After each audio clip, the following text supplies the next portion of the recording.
kemur í heimildamynd sem ber heitið Halldór Laxness, ævi og störf. Þessi fyrsti þáttur heitir Heiman ég fór og þar rekur Halldór Laxness ævi sína og verk í gömlum viðtölum, en auk þess rætt við fjölda fólks skáldið og verk þess.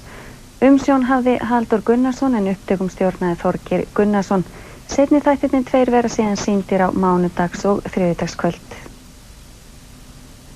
Forvitni mín hefur verið mér afar mikils virði. Forvitni mín fyrir mönnum og konum og börnum, spekingum, skáldum og alls konar mannlegum efnum.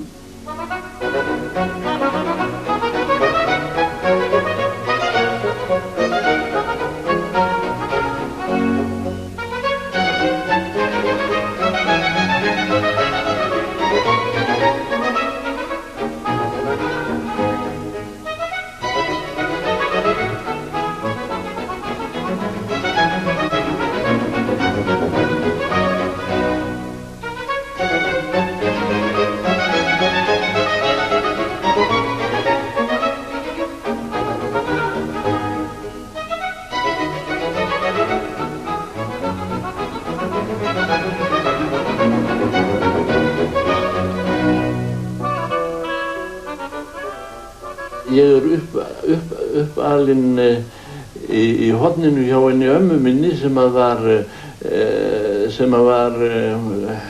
kannski 18. aldar kona. Hún talaði við mig alla mína bernsku og ég við hana og sagði mér svona einstöku sögur, ekki mjög miklar þó en ákaflega mikið af skáldskap sem hún kunni utan bókar. Hún hafði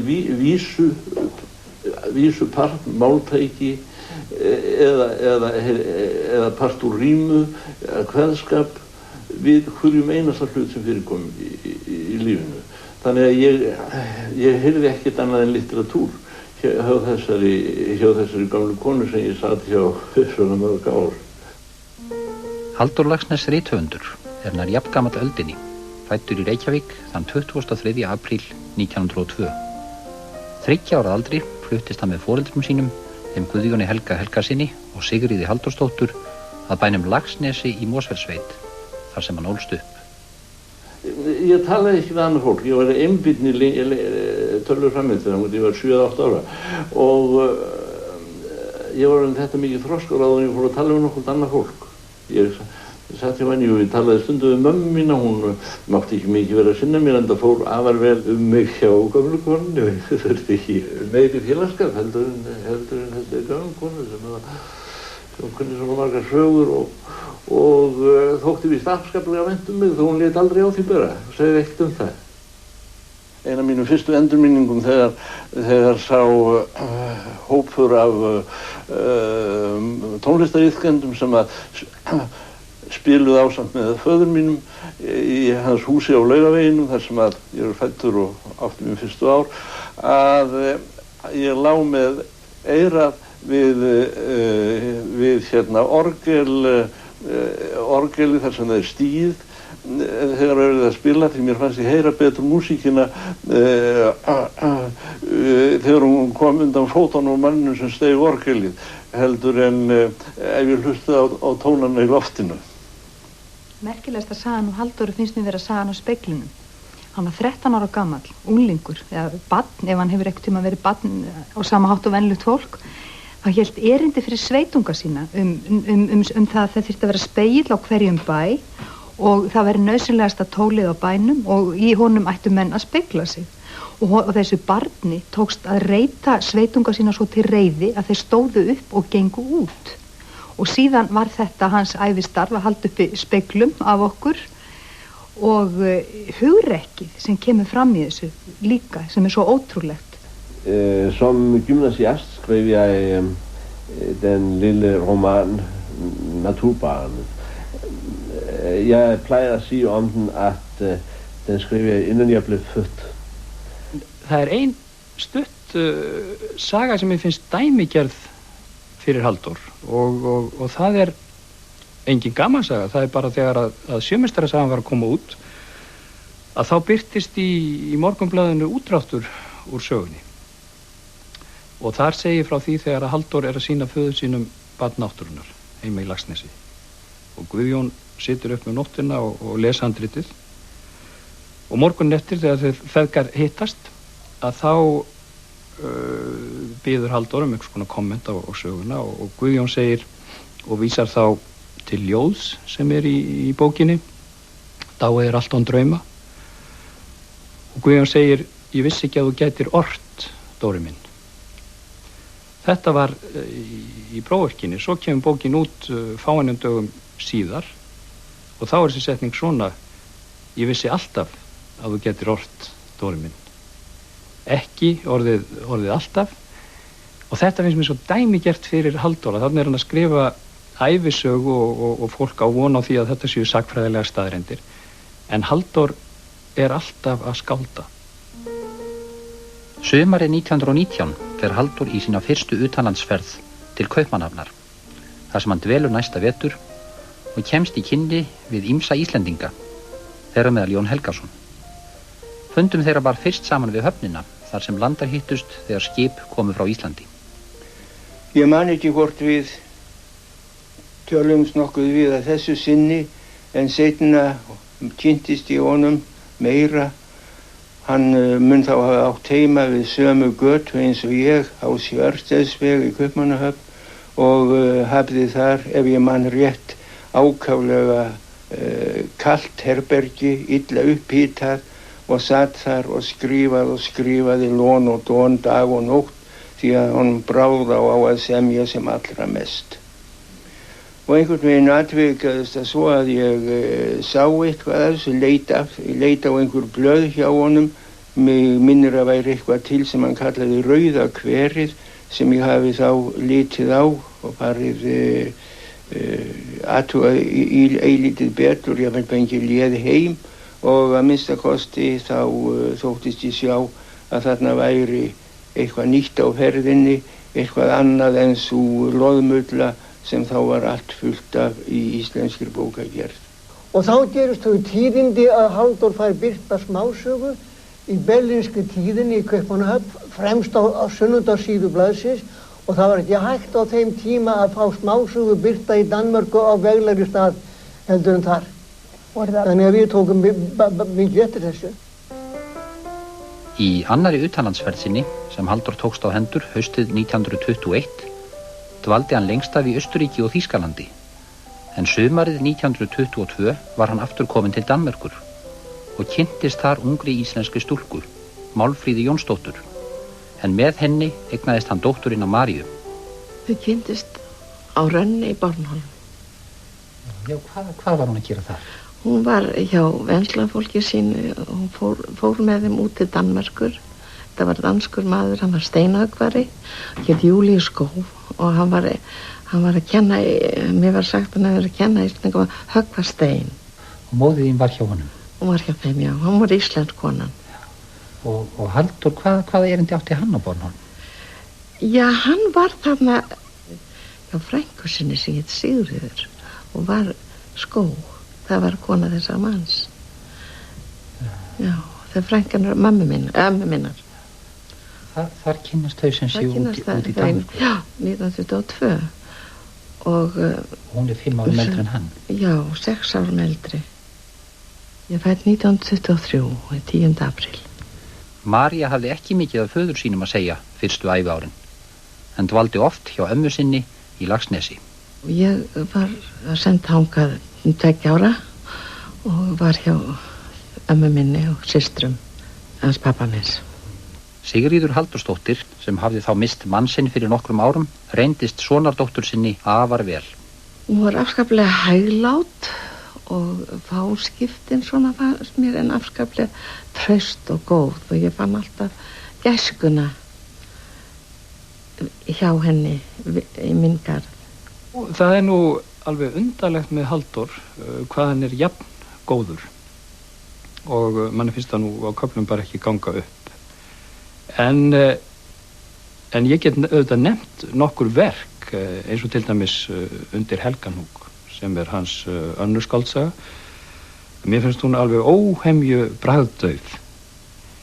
En samt í þessari sögu eitt fallegasta ljóð Halldórs, Bráðum kemur betri tíð. Ég lenti út í alls konar spekulasjónum meðal annars gagnvart trú og trúarbrögðum sem þá var líka töluvert mikið upp á teininum í Evrópu, bæði í Englandi og Þýskalandi og jafnvel í Frakklandi, Suðurlöndum og hafði meðal annars fundið katólskuna sem eins og þegar þeir Íslendingar fundu Vínland á sínum tíma en fór út úr því aftur, eða ég vil ekki segja að við flæmst út úr því út úr kaþólskunni. Heldur var það svo að ég lagði það mikið upp úr þessum viðfangsefnum að ég skrifaði bók eins og Vefarann sem var mikið átak og reyndar var ég ekki mjög lengi að skrifa þessa bók en í henni var samankomin allur sá hvað maður talar þroski, allur sá þroski sem ég hafi fengið á þessum utanvistarárum í Evrópu. Bókin kom mér algjörlega óvart að 23 ára gamall maður og Íslandingur skyldi skrifa svona bók með þeim óvanalegu tilþrifum bæði í máli og hugsun og öllum þeim umbrotum sem í honum voru þessum tíma og hvernig hann lét gamminn geysa í ýmsar áttir. Mér kom þetta allt saman ákvæmlega óvart og var undurinn samfærum hér ákvæmlega mikill og merkilegur rithöfundur á ferðinni. Manstu hvað það var í Vefarannu sem kom mér mest á óvart? Mér kom eiginlega mest á óvart kannski hans tögama, hans nýtískulegi stíll. Þegar ég var unglingur að lesa Vefarann mikla frá Kasmír, þá var þetta svona óskaplegu opinberun og sönnum þess að það væri enn hægt að leggja undir sig gervallan heiminn með þessu sama hljóðfæri okkar máli, okkar íslenska máli, eins og fornmenn gerðu og þyrfti ekki að bíða aldir til þess að maður ætti allan heiminn og maður hefði verið dauður og væri ekki kannski nema brot af höfuðkúpu einhvers staðar fyndist í haugi sem maður hefði verið hér staddur að búa til þessi verk sem aldrei deyja.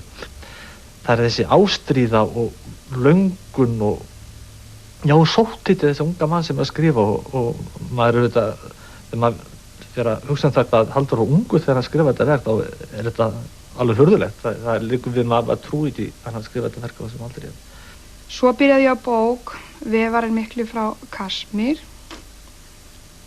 og mér ást hún ekkert sérstök sko, eða bara svolítið mikið bull. Þetta fer svolítið eftir í hvernig maður stemdur. Ég minnist þess til dæmis sko að hafa hrifist afskaplega Vefarann mikla frá Kasmír. Svo las ég hann einhvern tíðan aftur, þá fannst mér ekki eins merkilegur, skilurum.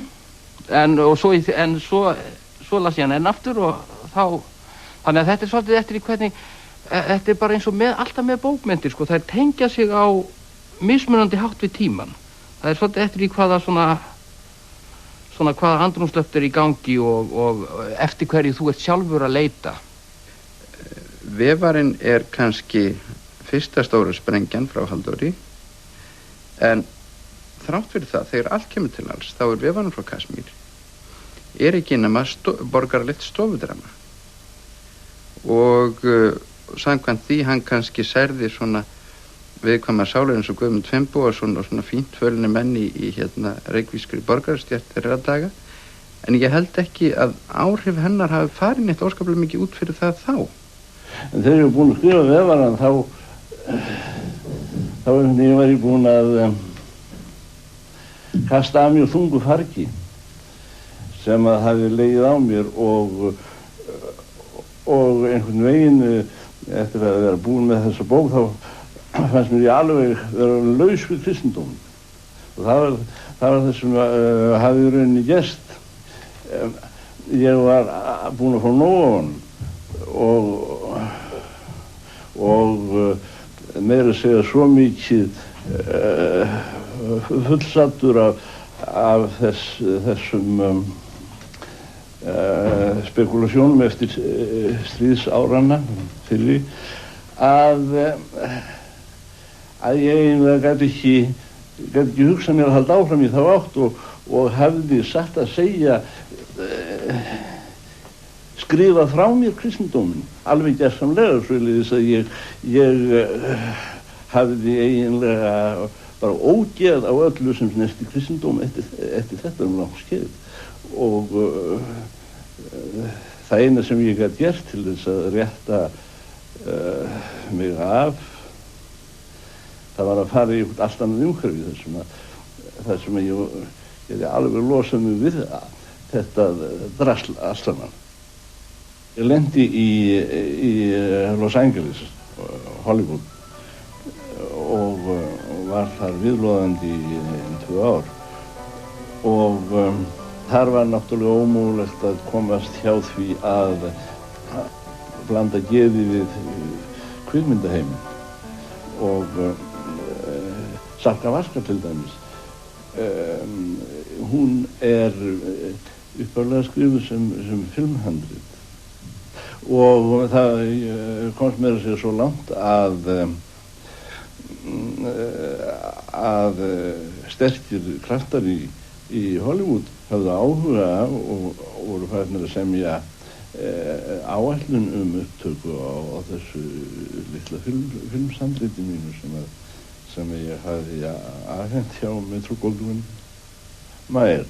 Já, einmitt. Og þar var einn ágætur maður, háttstandandi kvikmyndamaður hjá þessu stóra kvikmyndafyrirtæki sem hét Paul Byrne og hann hafði mikinn áhuga fyrir þessu máli og hann sendi menn á minn fund og þeir voru að gera áætlunum að fara til Íslands og taka svona mynd. Þá var Ísland miklu fjær Ameríku heldur en það núna. En þetta hafði því miður sorglegan endi að reyndar ekki fyrir mig heldur fyrir þá sem þarna höfðu sýnt áhuga því Paul Byrne hann stytti sér aldur einmitt svipaðan tíma eins og þessir hlutir voru döfin. Já, það var lok þeirra sögu. Það var lok þeirra sögu.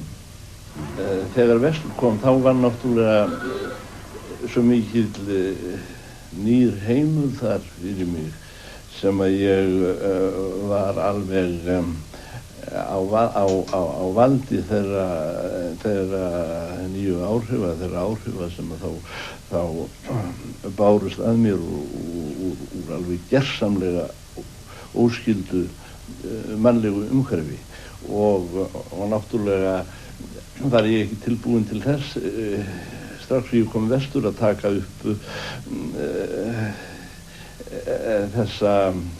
þessa stefnu þjóðurlífslýsinga stefnu með árangri ég þurfti miklu lengri tíma til þess að melta þetta með mér og það sem ég gerði í Ameríku á þessu sviði þá voru bara lausleg drög bæði að sölku völku og sjálfstöðu fólki. Það gerði ég reyndar en það voru mjög lausleg drög. Í Ameríku komst Halldór í kynni við þekkta sósíalista eins og rithöfundinn Upton Sinclair og snemma árs 1929 var hann meira að segja kærður fyrir bandarísku lögreglunni fyrir andamerísk viðhorf. Þeir sem kærðu hann voru vestur-íslendingar en óhætt að segja að leiðir Halldórs og vestur-íslenskar framámanna hafi ekki leiðið saman.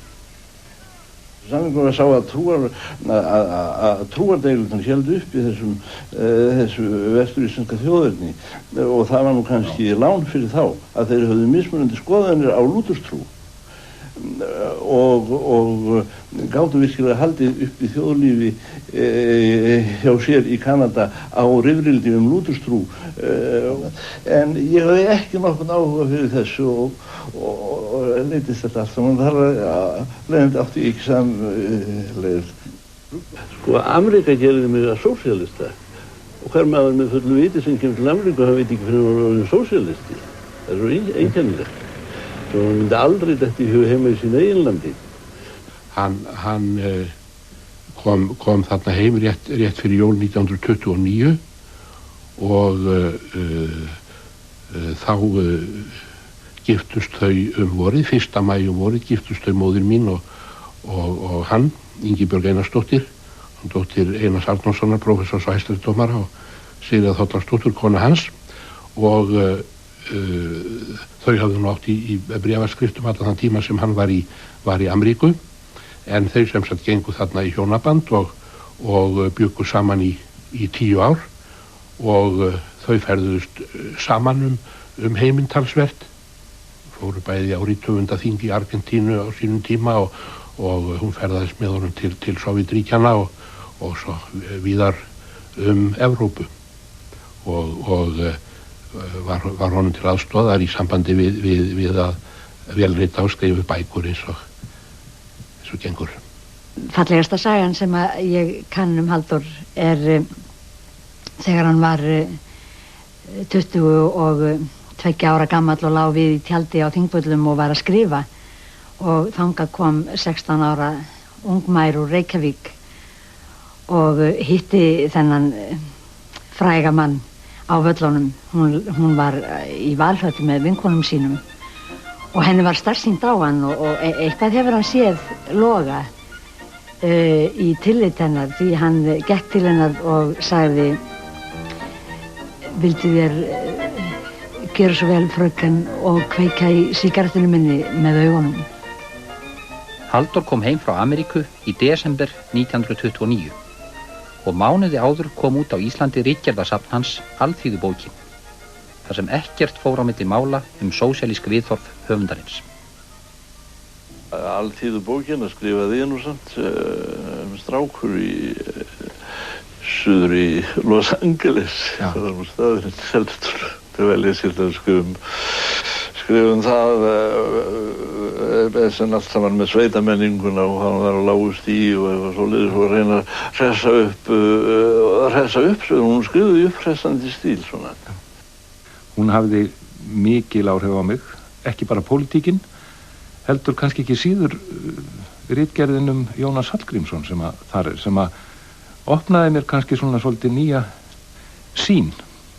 Á árunum 1931 og 32 sendir Halldór frá sér stóra skáldsögu í 2 hlutum, Sölku Völku, hina fyrstu af sínum miklu þjóðfélagslegu skáldsögum, og varð nær samstundis umdeildasti rithöfundur þjóðarinnar.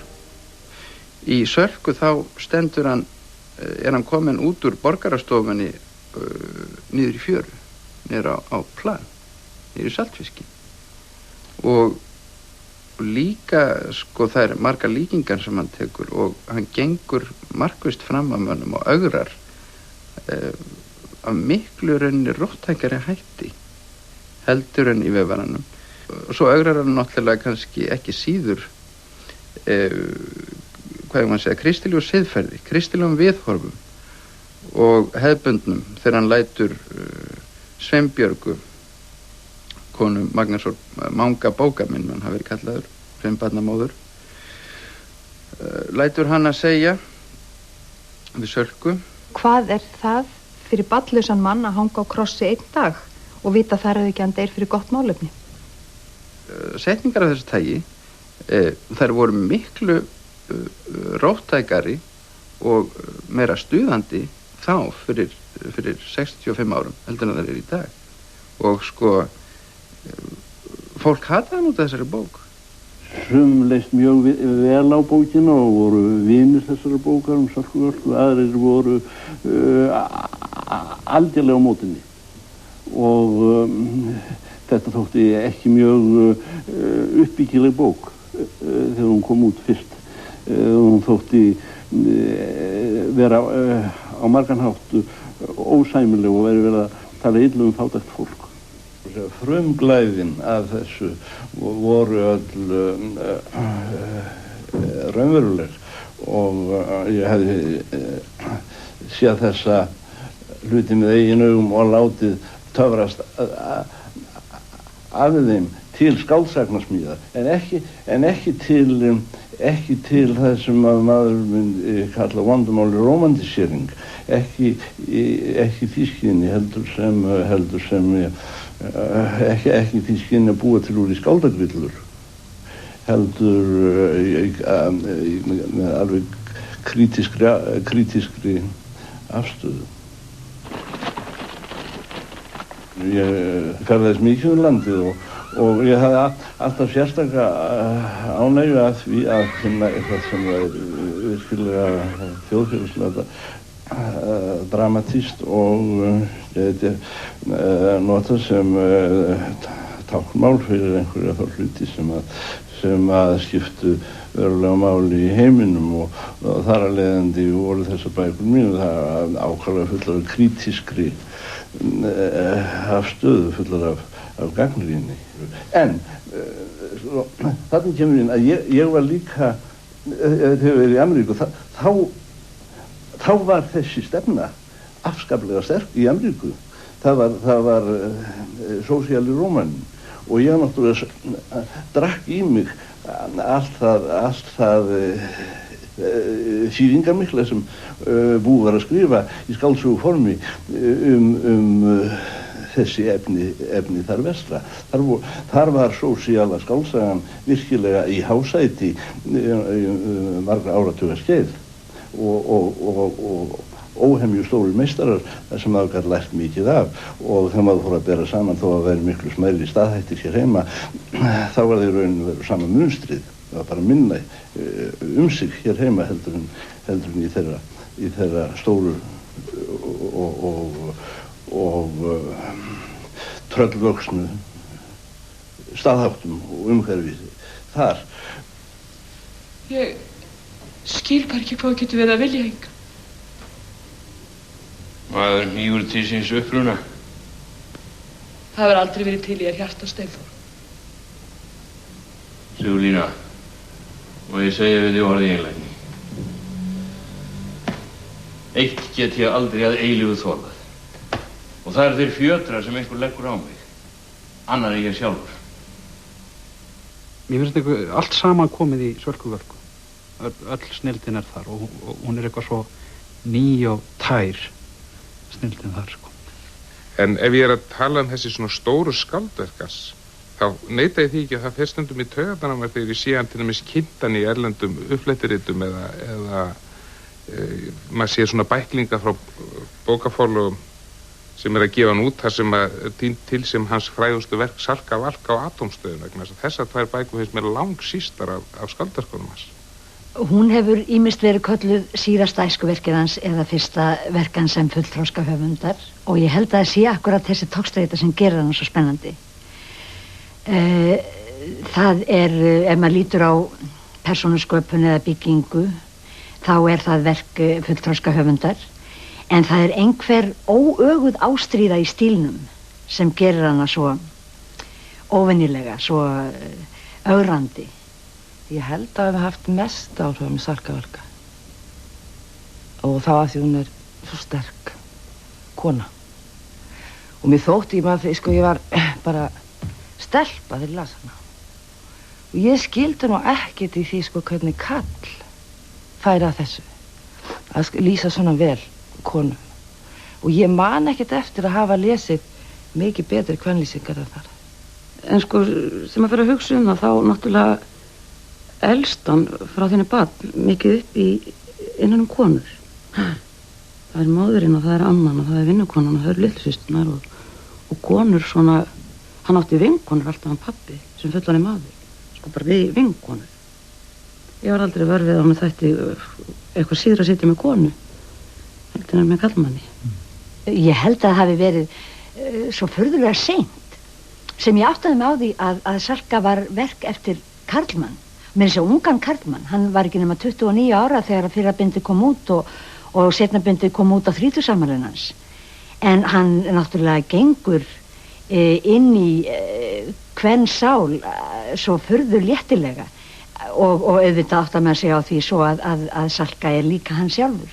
Salka líka ungur karlmaður.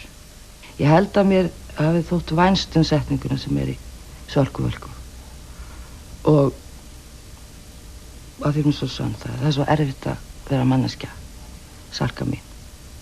En svo sýnir hann í öllu bókunum og með öllu sinni fasi einhvern veginn að það er svo spennandi að vera manneskja. Það er það sem gefur, sko. Þetta gata kallinn. Titta här. Den lyser för sig själv i mörkret. Den gnistrar av en fattig sjömans lidande och pina.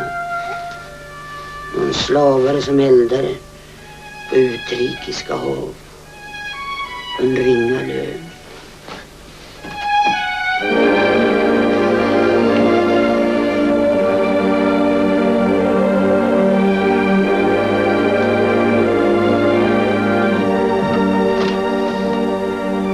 Salka.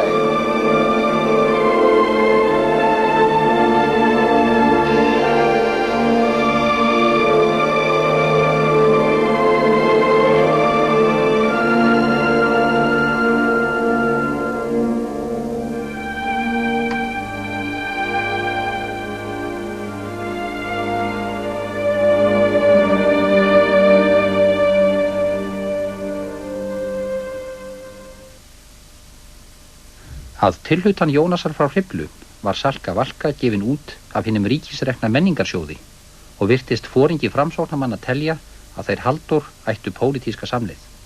Og þegar ég fór að skrifa svona sögur sem voru kritískar gagnvart, já, hvað maður segja, það var kallað arðaránstéttirnar, þá tóku þeir mig sem höfund Sölku-Völku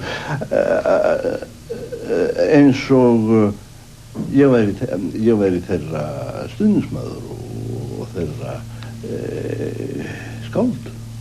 Já. Og það var það sem að gerði að Jónas frá Hriflu sá ágæti og stór merkilegi maður.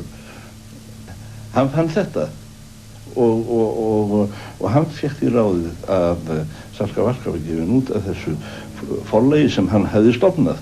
Það slettist upp á vinskapin svona í, hvað maður að segja, á yfirborðinu. Þannig að þegar Sjálfstæðisfólk kom út og þeir sem að voru fulltrúar öreigastéttarinnar tóku bókina sem innlegg í sitt mál, þá var Jónas frá Hriflu og þeir voru ekki þess sinnis að ganga svo langt. Þeir vildu láta staðan við svona bændapólitík sem að því tægi sem myndi vera kallað moderat, en vildu ekki svona uppreistargjarna skoðanir á þjóðfélaginu eins og Bjartur í sumarhúsum raunverulega boðar með sinni tilveru. Sjálfstætt fólk tók mig líklega 5-6 ár sem ég hafði á prjónunum. Var alltaf að gera uppkast að því annað kastið og létu svo líka í salti kannski ár eða lengur. Já, þá þetta mér í hug prestur mín að nú þokkalegt fargan á mér. Konan mín sem svo átt að heita síðan þú blessaði okkar saman þarna í vor, hún sálaðist nú á dögunum. Get ég gert að því? Nei, mikil ósku. En það var það ekki svo leiðis meint. Hún bara dó á eðlilegan hátt, sennilega blóðláti, það skilju vel hvernig hún hefur dáið. Já, það veit ég ekkert og ég byrst undir allri hlutild í svona málum. Já, ég meina þó prestur mín að það verða að gera einhverja ráðstafanir við getum konunni. Ég get útveður annan hver mann. Mjúk eins og lunga og gera allt sem sagt. Það fylgir henni kettling, ágammal kettlingaskass, svo við vitir að hvernig þú gengur. Hún kann alla við í að bókina. Já, ég var nú búinn að hugsa mér að byrja að grafa þessa fyrst. Mér óar við að jarða fólk. Það nú svo Ég hef helst einhvern í bænum og meðan hún stendur uppi. Heimskan svo mikil og hjátrúin fram úr hófi keyrandi. Já, ég held að mig í stöð setja hana til vorsins. Ekki fer ég að vaða upp á háfjörni þessu tíðarfari. Langfett gamalmenni, róstu ykkur eðlisfari og sennilega með krabba minn í lifrinni. Þetta eru afskaplega skemmtilegar og eftirminnilegar persónur og síðan til viðbóta náttúrulega finnst mér alltaf að þessi bók sé auðvitað skrifuð af gríðarlega mikill íþrótt og raunar ótrúlegt kannski að þrítugur höfundur skuli hafa náð slíkum þroska í sinni list eins og þarna kemur fram. Það er ekki mjög langt síðan að vorum að rifja upp ferðalagans á Austurlandi þegar hann var að viða að sér í sjálfstætt fólk og þá sagði hann sem svo já, ég var þarna að flækjast á milli bæja að skoða þessa kotkarla hvort þetta væru menn eða apar sem einhver hefði skilið eftir og sumir voru það.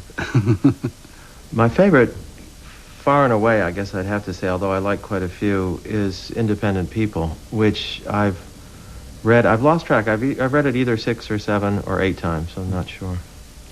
Mín uppáhaldsbók eftir Halldór sjálfstætt fólk. Ég segi eins og Brad Lighthouse, það bók míns lífs. You really feel as though you've been in the land. I mean, you feel, when the rain comes down, as Bjartur goes off, you know, the crazy woman alone in the rain and the storm in the little house and you feel the weather, you feel the snow, you feel the sheep, you feel the hunger, all of those things with a vividness that is not always common in American literature. Það sem ég þykir nú sérstaklega skemmtilegt við þá bók hvernig hann svona spilar svolítið með tilfinningar lesandans. Hvernig hann leikur á, maður aðra stundin maður með Bjarti en hinn maður hatast maður alveg við hann fyrir þrjóskuna og asnaskapinn að vilja ekki nýta það sem í landinu þarna hjá honum en svo finnur maður til með honum. Þetta spurningu sjálfstæði kannski fyrst og fremst. Bjartur hann stöðugt að vinna að sínu sjálfstæði og hans drama, hans svona persónulega drama felst í raun og veru því að hann gerir sér ekki grein fyrir því hverju sjálfstæði felst. Og hann í stöður í baráttu við umheiminn og hann svona, það ákveðin nauðhyggja sem einkennir hans líf. Og þessi einstaklingshyggja hans líka, hann hefur mjög þröngt sjónarhorn fyrst og fremst. Og hann á mjög erfitt með að sjá það hvernig hann getur unnið sínu lífi gagn í samhengi við umheiminn og ég held að það sé eitthvað sem hefur háð Íslendingum í gegnum aldirnar og kannski örlítið enn þann dag í dag. Þetta var fyrsta bókin sem ég las eftir hann og hafði geysilega áhrif á mig og hefur alltaf haft sinn sess síðan. Svo hefur þetta farið þannig að sjálfstætt fólk finnst mér núna besta bókin hans. Hún með kærust, held ég kannski vegna þess að hann stendur persónum sínum svo nálægt og það lýsingarnar á landinu líka í bókinni. Mér finnst að hinn ástríðu fulli áhugi hans á heiminum og manneskjunni fái þar, hvað ég maður segja, best viðnám í efninu og hann nái að gagnsýra efnið og lyfta því mjög mikið. Mér sérstaklega minnistæður einn lesandi sem kom að finna mig miðjan vetur. Það hringt á dyrnar hjá mér í Gljúfrasteini og það öskubílur úti í febrúar, þorran. Og þar stendur geysilega vel uppfærður og vingjarlegur maður og með æðanskumælandi segir nafni sitt og rétti með nafnspjald sitt og hann segir hafa stoppað í Keflavík í 2 tíma og náttúrulega nota tækifærið tekið þessi bíl og keyrt upp til mín til þess að fá nafnskriftina mína á titilblaðið af Sölku Völku titilblaðið af sjálfstæðu fólki sem hann hafði í veskinu sínu. Dró bússi sínu? Já, dró bússi sínum. Bæði maður skrifa það að hann mátti því miður ekki vera að koma inn, hann kom aðeins inn í fordýri því hann var svo hræddur hann næði ekki í flugvélni sem ætlaði áfram og hann bara alltaf að segja mér það, hann var frá New York, að hann geti fullvissað mig það að í New York einni væru, ég man ekki hvort hann sagði 500.000 eða 1.000.000 manns sem lifði við nákvæmlega sömu lífskjör og undir sama harða siðferðislögmáli og með sama sterka heiðarleikanum eða hvað hann komst nú orði, eins og Bjartur í sumarhúsum. Svoleiðis að þetta væri bók sem að fyrir nokkur önnur bók ætti við fólk í New York. Ég get alltaf tekið sjálfstætt fólk ævinlega, hvernig sem stendur á, fundið eitthvað sem svona örfa mig til þess að ná svona inn í eitthvað sem dugir mér til þess að reyna vísindir hér manneskja og margsæið og í hverju spori, hvarvetna, alltaf eitthvað. Þegar allar á botnum hvolft, þá fer allt einhvern veginn, þótt margur efast það á tímabili. Hún svo fyndin og þegar maður krakki og að lesa svona maður genið svo mikið að því eftir pappa sinn og þá á ákveðnu tímabili sem að ég hugsa allar manneskjur þekki, þá langaði mann ekki að lesa ljósvíkingin sem áttur á bátt og mann langaði að lesa Bjartur var svo þægilega, maður þurfti ekki að annað en að hlæja ekki samt svolítið vænt ég hitt hann fyrst 1936 og það var á Laugavatni, aðal staðnum í þann tíð. Ég heilsaði hann alltaf eftir það, en ég þekkti hann ekkert. Hann var alveg krúnurakaður og mér fannst voðalega skrítið við sátum við sama borð, það var margir við borðið og svo kom konan með disk með skarði í og Halldór tekur diskinn og gerir bara svona og brýtur og þetta var alveg sjokk fyrir mig að sjá þetta en þetta var alveg rétt, þetta var ónýtur diskur. Svo 1939 þá var ég aftur á Laugavatni, maður var þá mikið svona frítímum og þá kynntist ég hann strax fyrsta daginn sem ég var þarna og upp úr því hófust þessi miklu kynni. Miðjan 4. áratuginn hefur Halldór ritun Heimsljós, hinnar 3. stóru þjóðfélagslegu skáldsögu sinnar og kom fyrsti hlutin út árið 1937. Tónninn orðin ljóðrænn en áður, enda aðalpersonan skáld.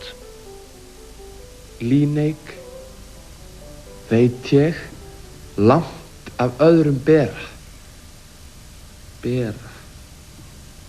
Hún vissi það bítur og slær. Létta hrissu í flokki staðra mera. Já, ég mun hafa hugsað eitthvað sem svo úr því ég var búinn að skrifa sögu saltfisksins og síðan sögu bóndans, þá væri nú komin rauðin að því að skáldinu að skrifa söguna íslenska skáldið sem minnst kosti eins íslenskt fyrirbrigði eins og bæði saltfiskurinn og bóndin. Og Heimsljós er svona nokkur ljóðræn bók með svona miklu fljótandi sálarlífslýsinga efni. Nú það vitamál að verulegur hluti af beinagrindin í Heimsljósi fengin úr dagbókum alþýðuskáldsins Magnúsar Hjartarsonar. Já. Hvenær komstu fyrst í tæri við þær? Það alveg rétt. Eitthvað verður maður að hafa til að standa á áður maður byrjar bók. Og ég var svo heppinn að þegar ég var að velta þessu fyrir mér skáldið að einhver góður vinur minn sem vissi þessar fyrirætlanir benti mér á að í Landsbókasafni væri stór hlaði af dagbókum sem ónafngreint skáld og ónafnfrægt skáld vestur á fjörðum hefði haldið alla sína ævi frá því hann var 12 ára og þangað til að daginn sem hann dó. og þarna geti ég gengið ágætu heimildarriti skáld, ekta heimildarriti, sem ég gerði. Hann skrifaði og orti, og hvað sem át undir. Það var ekki mölið undir hann eins og sagt stundum. Hann var nokkur konar sveitarómagi og átti við erfið kjörastríð eins og mörg skáld hafa átt áður hér á landi og eiga kannski enn. Það stendur þannig í mér að ég hefi byrjað seint á árinu 35 að leggja drög að þessu og reyna að sjá fyrir mér hvernig svona saga yrði búin til og það voru alls konar æfingar og tilraunir sem ég var að gera fram á sem sagt 36. Ég var þá búinn að skrifa eitthvað dálítið af uppköstum, drögum og þá þurfti ég að fara til útlanda. Eins og oftar þá var allt upp í loft í Þýskalandi út af útgáfum bóka minna þar, sérstaklega sjálfstæðis fólks, reyndar Sölku líka því Hitler var kominn til valda og það var mjög erfitt, menn áttu mjög erfitt uppdráttar sem ekki vildu játast undir sérstakar klásúlur sem voru sendarmönnum í önnur lönd, jafnvel útlendum rithöfundum sem þeir eru að skrifa undir frá stofnun sem hétar Reichsschrifttumskammer, Reichsschrifttumskammer og ég vildi ekki skrifa undir það plagg og fyrir bragðið kom ég á svartan lista og var tekinn nokkur hrottalega fyrir í skelegri grein í Fölkisjörp Óbækter sem var höfuðblað Hitlers. En þú hefur sem sagt á þessari reisu komist í kynni við vandamál sem kemur nú nokkuð við sögu í heimsljósi sem sagt skoðan á kúun og ofbeldi gagnvart skáldinu. Já, þá býr maður til svoleiðis kalla í hvað er að kalla miniatúr, svona í smámynd af þeim. Það lætur það vera á einhverju hugsanlegri og mögulegri stasjón á Íslandi. Það kemur náttúrulega eins og allir vita, kemur inn í þessa bók ekki síður ástandið á Íslandi sjálfu. Bæði pólitískt og menningarlega. Það kemur heilmikið inn í náttúrulega áhrif frá þeirri skrýtnu og skemmtilegu pólitík sem hér var oft rekin og kannski var meira skemmtilegra efni fyrir skáld heldur en fyrir þá sem urðu fyrir þeim gárínum sem þá gengu yfir því það var krepputíð mikil og hörð. Jú. Sko ég er náttúrulega alltaf afskaplega hrifin á ljósvíkinu. Ég held kannski að það sé uppáhaldsbókin mín. Uppáhaldsbókin mín hefur ekki alltaf verið svo sama. Fyrst var það Heimsljós og ég kynntist henni líka mjög snemma. Ég hef verið svona 6 ára eða jafnvel yngri þegar ég sá kaflan Ólaf Kárason í Sólskinni, barnatímaritinu og þá vissi maður ekkert hvað þetta var. En ég varð mjög handgengin þessum pilti og svo þegar ég komst að því hver hann var og fór að kynnast bókinni þá varð ég henni mjög samgróin og það var uppáhaldsbókin mín alveg lengi fram eftir. Það eru mörg skáld sem hafa tekið á sig þjáningu heimsins en ekki farið út í bardagann og kannski voru þau óhamingjusamar en hinn sem höfðu gáðu til þess að fara út í bardagann. Það er eins og Steinn Steinar orti einhvern tíma, hann orti sjálfan sig og hann var nú ekki pastursmikill maður þó var hann meiri bardagamaður en Ólafur Kárason en hann orti einhvern tíma sjálfan sig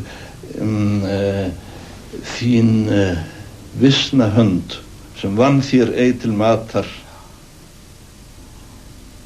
mun velta þungum steini úr annars braut, ef ég maður rétt.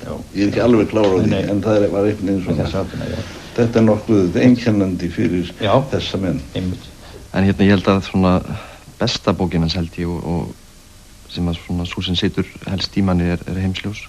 Það er ótrúleg bók finnst mér og ég las Glæp og refsingu á sama tíma og þessar 2 bækur eru bara það langbesta sem að ég hef lesið og mér fannst það mjög eftirminnilegt þarna þegar hann, ef ég man rétt, þegar þau eru að missa barnið sitt, ekki?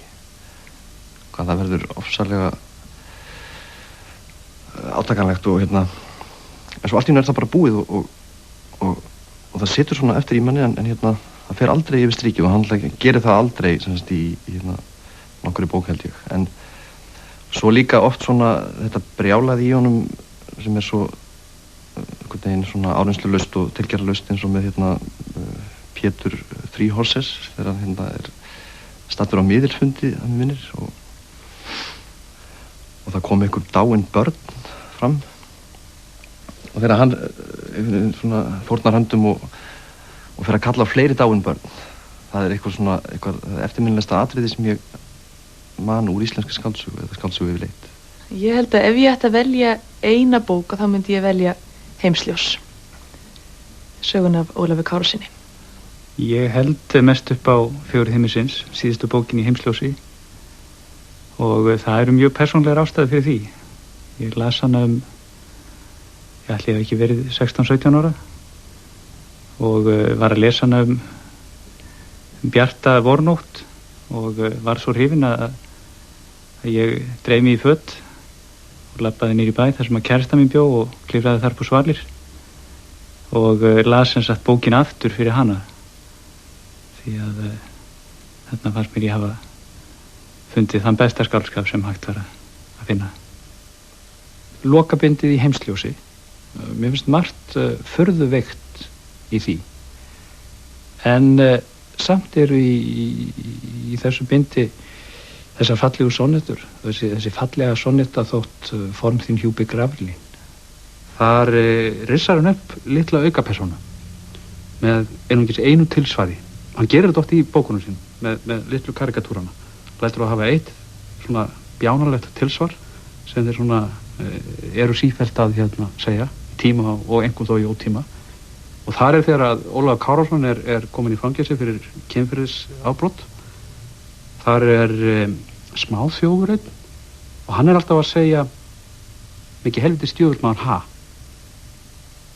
Mikið af góðum skáldskap hefur orðið til undir ákaflega hörmulegum ytri kringum stæðum. Maður þarf ekki annað en vera,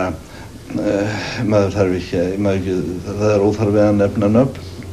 Sumar bestu bækur heimsins eru ritaðar í fangelsum, eins og Don Quixote og sumar bestu ljóðum okkar tíma voru líka ritað í fangelsum þar sem ekki verið pappír og blað, pappír og blýantur og menur að læra það eða klóraðu einhvers staðar á spýtukubbu og náðist í með nagla eins og ljóðmæli Mandelstams.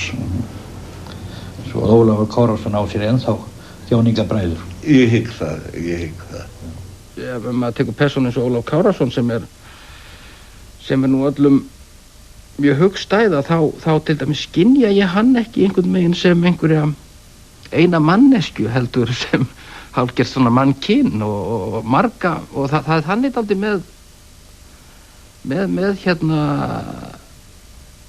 með persónu Laxness.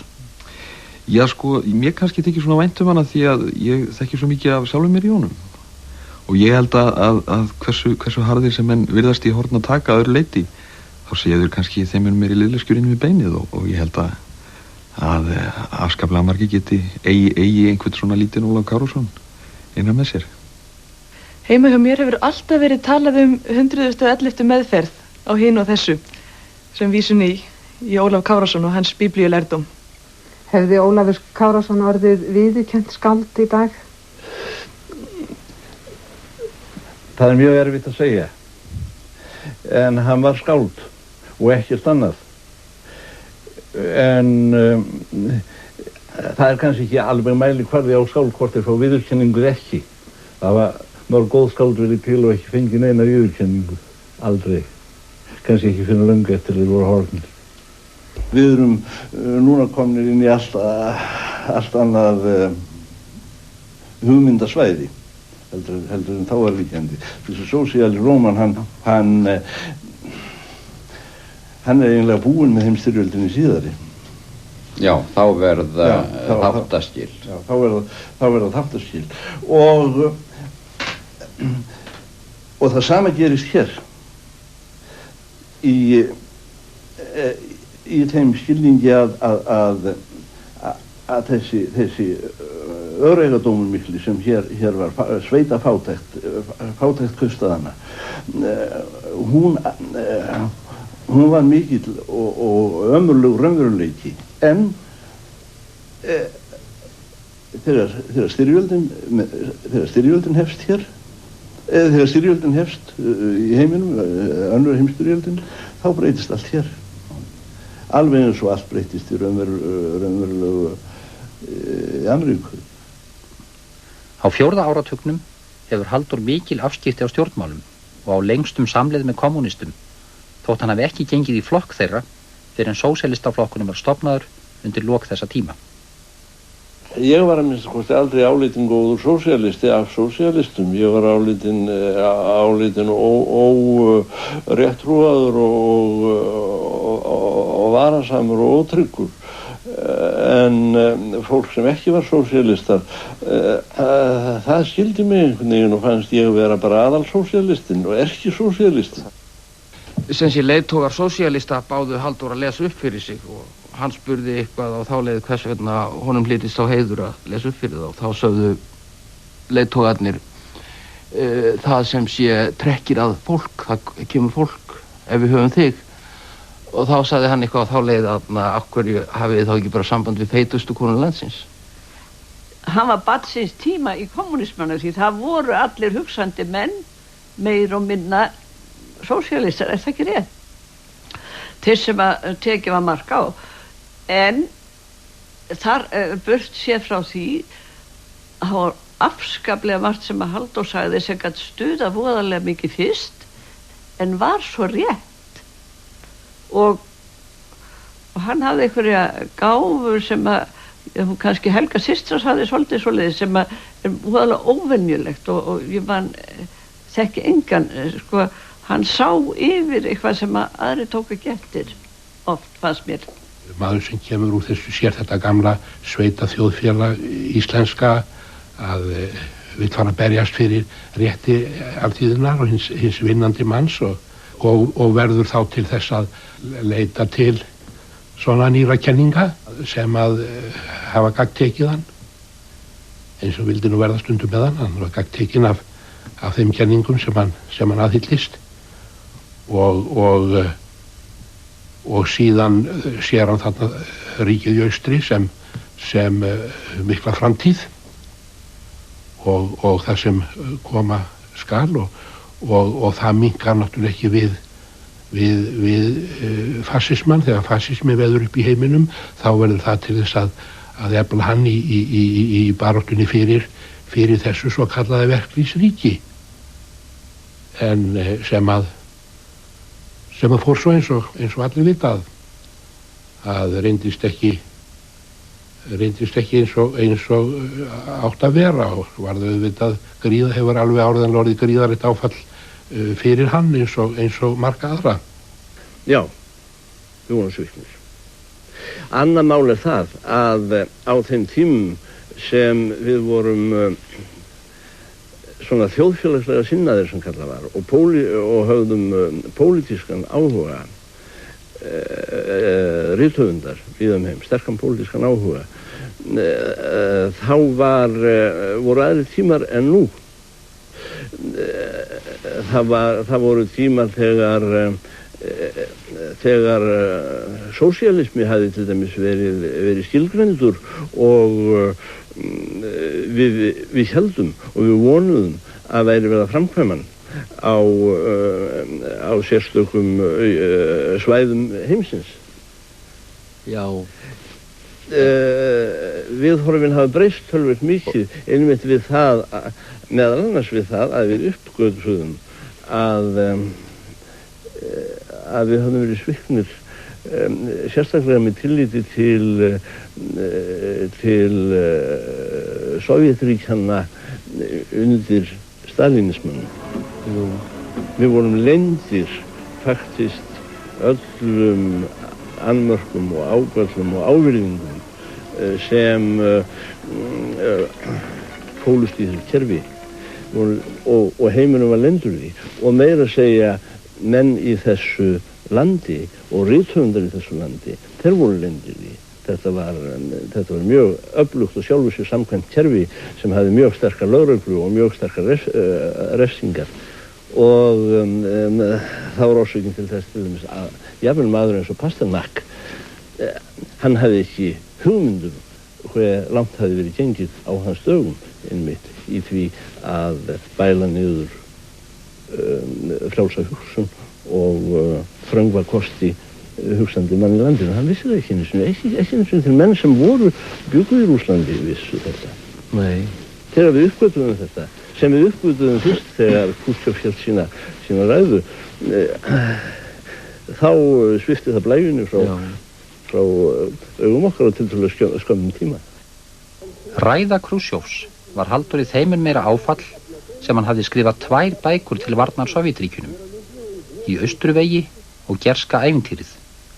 En í síðarnefndu bókinni réttlætti hann meira að segja hinar illræmdu hreinsænir Stalins sem kölluð eru Moskvuréttarhöldin. Gerska ævintýrið frá tíma sem mjög ólíkur okkar tíma í verðlagningu sinni á ýmsum miðstæðum hugsjónum og ég ger ekki ráð fyrir að Gerska ævintýrið að það veri prentað upp aftur myndi verka á menn öðruvísin sem sögulegt plagg. Já. Ekki framan neina tillögu eða innlegg í heimsmálin. Yfirleitt það sem menn skrifa pólitík á einhverjum ákveðnum tíma, það getur verka sem öfumæli á öðrum tíma og sama gegnum svo ákaflega margar greinar til dæmis. Trúarbrögð. Það verður að skilgreina hugmyndirnar dag frá degi og meðal annars til dæmis þarf á okkar dögum að skilgreina sósíalisman upp aftur og það eru miklar tilraunir gerðar með það, miklar tilfæringar með það þó að við höfum ekki fengið neitt viðlítandi árangur. Du socialist? Ja, jeg har kaldt mig socialist i mange år, og jeg mener, at i hovedtrækkene jeg socialist. Men altså, jeg er ingen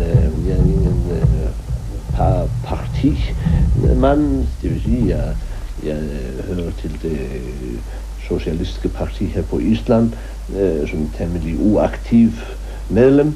Men jeg har altså flere idéer end en sædvanlig partimand, og politik spiller ikke for mig så forfærdelig meget rolle nu mere. Jeg kommer bort fra det en tid, som ung er man soldat, men så kommer man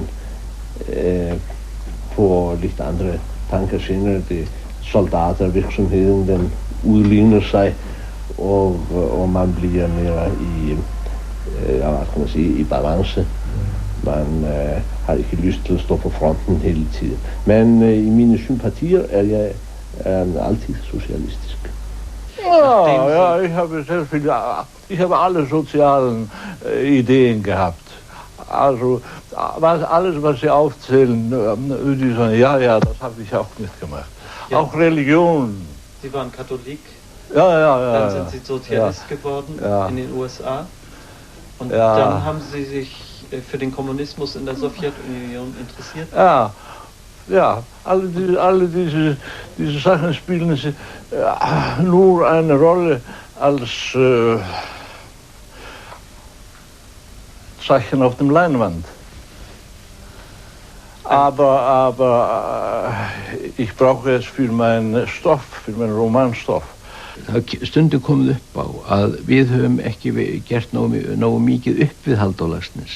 Þetta er rangt. Það þarf ekki að gera upp við Halldór Laxness. Hann gerði það sjálfur. Hann skrifaði stórmerka bók sem heitir Skáldatími og allir þekkja. Þó að megi gagnrýna ýmsa hluti þar og velta hlutum fyrir sér, að þá hann harla miskunnarleysi sjálfan sig í þessari bók og ég hafna því að hann hafi ekki gert upp í sjálfan sig. Sumir hafa viljað halda því fram og þú heyrðir það nú kannski ávæning af því á afmælistegi barns náttúrunnar að þú hefði svikið æskuhugsjónir þínar. Já, það vona ég að ég hef gert því hver sá maður sem gengur með æskuhugsjón eins og steinbarn í líkamannum eða eins og einhvern kökk í maganum alla sína hundstíð, hann nú ekki mikils virði held ég sem rithöfundur. Nei, og þú hefur losað þig við öll þín steinbörn? Já, ég hef aldrei gengið mjög lengi með teóríur eða frosið inni í teóríum mjög lengi. Ég hef kynst mörgum teóríum og verið samferðamaður svona ýmsra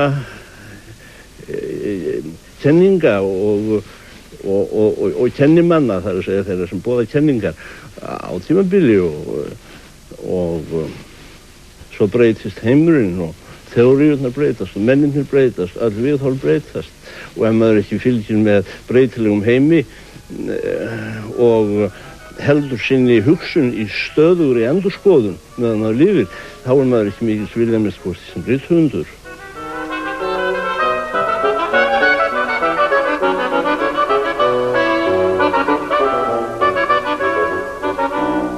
Og verk þess. Lokaþátturinn síðan sendur út annað kvöld. Umsjónarmaður Halldór Guðmundsson og Þorgeir Gunnarsson stjórnaði upptöku. Ég held nú að ég hafi verið að þreifa áfram fyrir mér bara í myrkri mikinn hluta fyrir parti ævinnar og hafi ekki vita hvað ég var að leita að en bara með því að vera ærlegur sjálfan sig og láta ekkert frá sér sem maður ekki getur hugsað sér að sjá standa á prenti eftir sinni kristilegu samvisku, þá held ég að maður geti náð árangri ef maður hefur þetta sjónarmið eitt í hyggju.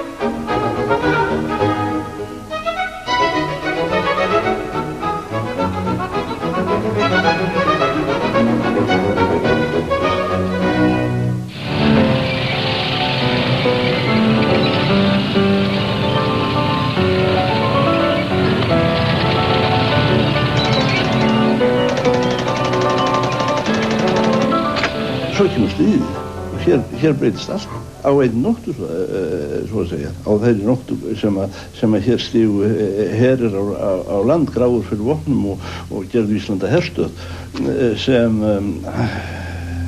stóð út allt stríðið og eftir stríðið og stendur kannski enn. Þá var allt í einu vakna maður upp við það að menn höfðu fullar hendur fjár. Menn koma úr sveitum til þess að fá að grafa skurði fyrir herinn eða byggja. Menn óðu peningana hér upp í eyru, þar sem þeir ekki höfðu vaðið einu sinni upp í jökla hér áður fyrir. Svoleiðis að þá fer ég út í allt annað. Þá komin í viðhorf, þá líka sjálfstæðismálið komið upp. Og þjóðernis hreyfing mjög sterk því að hér virtist allt að sökkva í ensk áhrif, amerísk áhrif og þá kemur upp þessi nauðsyn að vekja Íslendinga til þjóðernismeðvitundar svo þeir eru ekki eins og einhvers konar afbrigði af Vestur-Íslendingum hér út í hafinu og þá skrifa ég þessa bók sem heitir Íslandsklukka. Ég var með hann í huganum í 18 ára áður en ég byrjaði á henni og ég var 3 ára að skrifa hana. 3 eða 4. kveikjan að þessari bók lá þó nokkuð langt aftur í tímanum þegar ég byrjaði á henni og ég get vil svo vel til að ég get skýrt frá því eins og það var hvenær sú kveikja átti sér stað eða hvernig ég fékk þá hugmynd að þessa bókum þetta mál yrði ég að skrifa. Það mun hafa verið 1924 kom til Kaupmannahafnar eftir að hafa verið þá nokkur ár í syðri löndum. Ég kom úr Englandi, Kaupmannahafnar og hitti prófessor Jón Helgason og við töluðum margt og hann benti mér meðal annars á gamalt bréf sem var prentað reyndar á dönsku í bréfabók Árna Magnússonar. Þá var þetta bréf var frá Íslendingi til Árna Magnússonar og það var skrifað á dönsku, þýtt á dönsku og stóð yfir bréfinu á íslensku Hreggviðsþula sem mjög einkennileg fyrirsögn á bréfi og gaf mér meira að segja hugmyndum að skrifa Guðskjáfaþulu og þetta heiti á vissum tegund ritverka. Þannig kveikjan og þetta geymdi ég svona lengi í huga mér þetta bréfsupphaf. Hvers vegna líður svona langur gerjunartími? Það kemur ekki fram ytri hvati til þess að reka múti að skrifa þessa bók fyrir í stríðinu. Og ég gjörsamlega hrundi fyrir henni og hefur ekki verið samur síðan eins og maður segir. Mín vinnubrögð og þau vinnubrögð sem voru tíðkuð á mínum uppvaxtardögum og eins bæði í svokölluðu sálfræðilegu skáldsögunni og þjóðfélagslegu skáldsögunni. Þessi vinnubrögð voru ákaflega mikið hneigð til orðafjölda og nákvæmra lýsinga og höfundurinn hann velti sér í einhverju feiknarlegu orðaskrapi sem stundum gæti verið skemmtilegt en eftir því sem tíminn hefur verið naumari fyrir menn til þess að liggja yfir bókum eftir því hefur svona stíl svona heldur misgildi sitt menn nenni ekki að bíða eftir því sem við erum að segja ef það allt saman vellur út í náttúrulýsingum og sálarlífslýsingum og ritgerða tilraunum hitt og annað inn í miðri bók menn vilja heldur fá hlutina mjög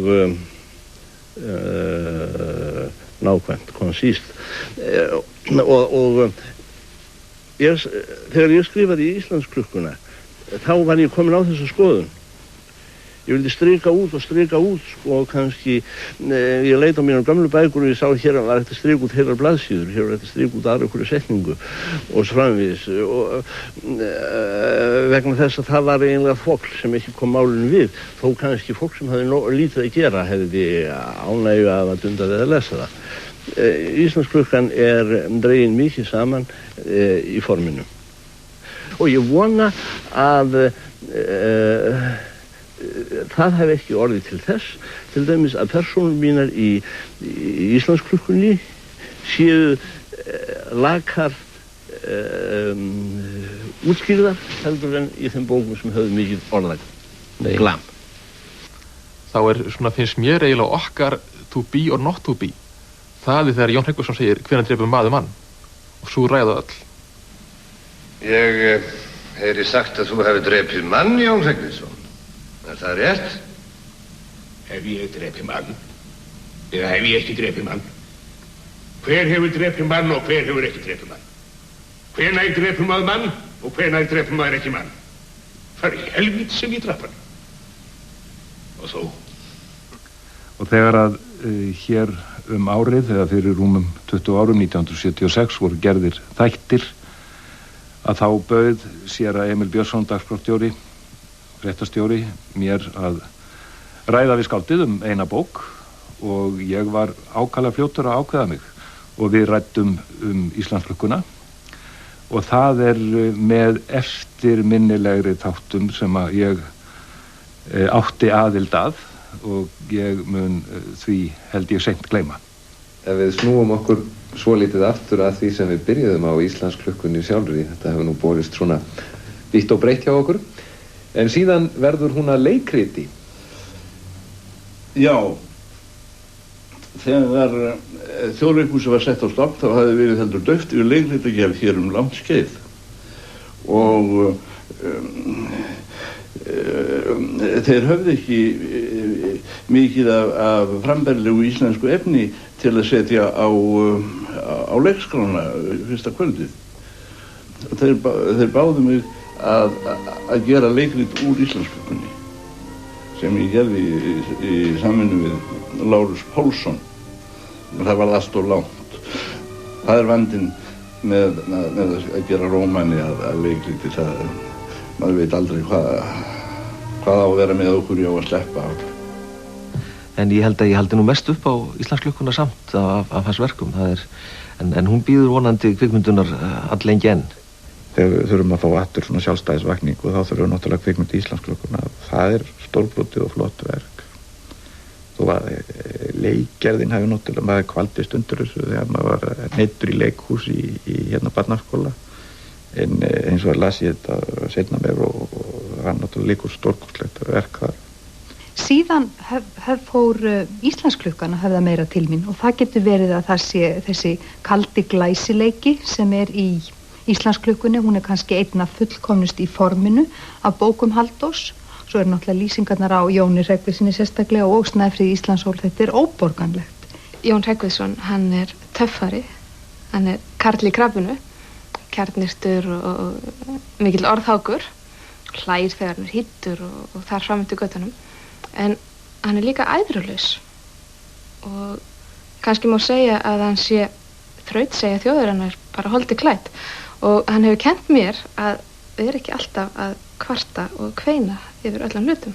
Það hefur nú kannski að hún var mér svona eftirminnileg og ég meta hana svo mikið kannski að því að ég fekk ungur stemma áhuga á sögu og sagnfræði og svo hefur þessi bók vafalaust eflt þann áhuga og má nefna með sérstaklega finnst mér alltaf með miðhlutan af þeirri trilógíu Hið ljósa man að ég hugsa að list skáldsins hafi varla náð herra heldur en þar. Snæfríð Íslandssól þoli ég ekki. Ég ekki ennþá búin að ná þeim þroska einhvern veginn og það var alltaf ég haft svona svolítið erfiða tilfinningar í hennar garð. Skýði höfuð á henni. Já, mér finnst hún bara ættarflokk í henni og ég þetta nú svolítið grín kannski en ég sé ekki orðin og fullorðin til þess að kunna meta Snæfríði. En það Jón frekar þinn maður? Já, Jón minn maður. Ég myndi vilja fá að leika Jón Hreggviðsson. Við vildum allar vera Snæfríður. Og það svona seinni ára þá hef ég svona verið að skynja Snæfríði sem alltaf stærri og stærri persónu og mér finnst þetta að vera einn magnasta kvenlýsing íslenskra bókmennta. Eins og að fyrst fer Snæfríður Íslandssól alveg óstjórnarlega í taugarnar á mér. Og ég eiginlega lít svolítið á hana sem svona táknmynd landsins. Að það er sama hvernig maður reynir að svífur landið, að fara með landið, að landið er alltaf fyrir mann. Hins vegar held ég að mér sé óhætt að segja að Íslandsklukkan sé mjög sérstöku uppáhaldi hjá mér. Það finnst mér hvert orð vera á réttum stað og framúrskarandi mikið jafnvægi allri sögunni og auk þess máli sem hún skiptir fyrir bara íslenska þjóð. Einhver einstök bók eftir Halldór sem hefur selst best? Já, Íslandsklukkan hefur selst best. Er það rétt að því að Halldór hafi aldrei gert með eitthvað skriflega samningan? Við hefum aldrei gert það. Og hefur aldrei komið til neins miskilnings út af því eða vandræða? Nei. Meðan Halldór að skrifa Íslandsklukkuna á heimstyrjaldar árunum síðari, lét hann byggja sér hús rétt hjá æskuslóðum sínum í Mosfellssveit og kendi við Gljúfrastein. Og mér fannst sko að byggja upp í Mosfellssveit fannst mér svo mikið fjarstæða. Mér datt aldrei í huga að myndi alltaf búa hérna að læfi, það hvarflaði ekki að mér sko, ég var alveg upp á Bárugötunni bara í miðbænum. Óra vegur frá Vesturbænum. Óra vegur og svo kuldalegt hérna, það var svo kuldalegt, en svo var byggt húsið og svo var bara ekki hægt fyrir en allt var tilbúið, bara alveg voðalega fínt hús og ég fikk lánað borð, stofuborð og skeikk hjá vinafólki og við fórum að búa. Við fluttum jólin 45 og þetta var náttúrulega sko fyrir mig svona algjörlega nýtt allt saman, en svo gekk þetta allt vel. Eftir seinni heimstyrjöldina upphófust hér á landi deilur áframhaldandi dvöl hins ameríska herliðs og urðu æ hatramari. En Halldór blandaði sér í þær bæði með greinaskrifum og skáldsögunni Atómstöðinni sem útkom 1948. Ég held að af öllum þessum bókum sem maður skrifaði þá sé það bara Atómstöðin og það ekki af tómri illgirni gagnvart honum því hann hefur svo duglegur að segja öllum að það sé afskaplega vond bók. Heldur finnst mér þar birtast sko einhver svona reiður kvikur Halldór. Ég held hann hafi verið of upptekinn af viðfangsefninu til þess að vanda sig of mikið við skriftirnar og mér finnst ég sjá eitthvað svona í svona einn raunverulega reiða mann þar og fyrir utan að það eru bara dásamlegar persónur og hérna svona píkarisk lýsing á Reykjavíkurlífinu á þeim tíma. Atómstöðin finnst mér vera allt á hlaðin meiningum karlsins til þess að svona rísa undir sér þó hún sé frábærlega fyndin á köflum og margt sniðugt í henni. Og líklega er uppáhaldsbókin mér vegna þess að það er fyrsta bókin sem ég las eftir Laxness. Ég hef ekki verið með svona 12 ára þegar ég las hana fyrst. Og þess vegna held ég líka, ég hafa lesað hana svona oft því ég skildi auðvitað ekkert í henni þegar ég las hana fyrst. Ég skildi söguna, ég skildi Uglu og skildi þessa sveitastelpu í Reykjavík. Ég man eftir þessu upplifelse sko að ég trúði henni alveg. Svona var þetta fyrir sunnan. Þetta búið Árland og þetta fólk með vinnufólk og þessi spilling og þetta fylleri. Þetta, ég trúði þessu öllu alveg hreint bókstaflega. Svo eitthvað seinna þá las ég hann aftur. Þá sá ég meira. Og svo las ég hann aftur og sé ég alltaf meira og meira. Það fer líka í taugarnar á mér svona þessi taoismi, kannski svona þessi ég kann sísta með þetta hjá Laxness, það er þessi taoismi hans og þessi yfir þolinmóði, algóði, organisti, hann er ákaflega þreytandi fyrir mér. Það er náttúrulega Atómskáldin sem ég hef gert mér fara að taka mér til fyrirmyndar og líka eftir ég og öllu, þó ekki ef ég tekið með mér saltfiskinn. Leið og Halldór tók þátt í kappræðu samtímans á 5. áratugnum, sner hann sér í vaxandi mæli að útgáfu og rannsóknum íslenska fornbókmennta. Útgáfa hans á Íslendingasögum með nútíma stafsetningu komast að hörðum deilum á Alþingi og hlaust af bæði lögreglu og dómsmál. En fyrir Halldóri vakti líka að nálgast sjálfur þessar bókmyndir að nýju sem hann hafði ungur þóst áhugalausum. Efter alfabetbogen, som forresten i mitt tilfælde var det Nye Testament, og så gik jeg over til Sakar. Altså for oss har det alltid været børnelitteratur, som man har syntes var spændende når barn. Når man bliver ældre, så læser man sagarerne for skønhed og kunst, som findes der. Når man bliver gammel, så læser man sagarerne for visdom. Da jeg var strákur, þá las ég allt mjög krítiskt og var á móti öllu og sallaði niður þeim hlutum sem ég kannski undir niðri var hrifinn af, en ég vildi ekki láta það eftir mér að ég gefast upp fyrir einhverju sérstaklega stefnu og þess vegna ekki einu sinni stefnu Snorra Sturlusonar og þess vegna þegar vinir mínir voru að brýna fyrir mér að lesa Snorra Sturluson sem ég reyndar gerði, þá hafði ég alls konar aðfinnslur á Hraðbergi gagnvart Snorra. En síðan komu þeir dagar að þessir menn opnuðust fyrir mér eða ég opnaðist fyrir þeim og náttúrulega það núna svo að það eru íslenskar klassískar bókmenntir sem ég lesa af einna mest í unun og furðu. Athuganir Halldórs á íslenskum fornsögum urðu honum líka innblástur við ritun Gerplu, en sú saga kom út árið 1952. Gerplu hafði ég ekki mikið hugsað í smáatriðum áður en ég fór að skrifa hana. Þess vegna var ég mjög lengi að skrifa hana. Ég var á 7. ár að skrifa Gerplu. Sem sé aðalverkið fyrir mig að kynna mér miðaldirnar í Evrópu. Ekki bara í Norður-Evrópu, heldur líka í Suður-Evrópu og ég var þess vegna að taka á mig ótrúlega mikið af lesningu í þeim hlutum til þess bókstaflega geta byrjað á þessari sögu. Það var ákaflega mikil yfirlega og mikil vinna sem að ég eyddi í það að setja saman mál sem væri frambærilegt á svona sögu og sem væri rökfræðilega rétt form í máli á þessari frásögn. Og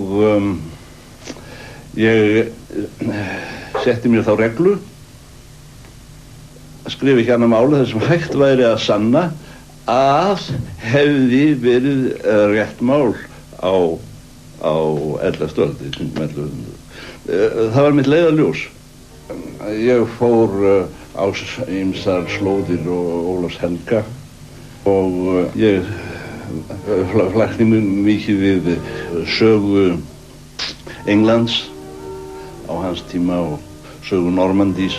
Ég fór til Kiev til að sjá þá staði þar sem að sá partur af sögu Ólafs gerist og svo framvegis. Það var mikil ferðalög í sambandi við þetta líka. Hvað var það sem réði því valið þínu að taka efni úr fóstbræðrasögu sérstaklega til meðferðar?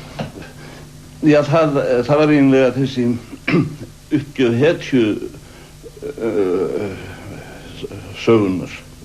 hetjusögunar sem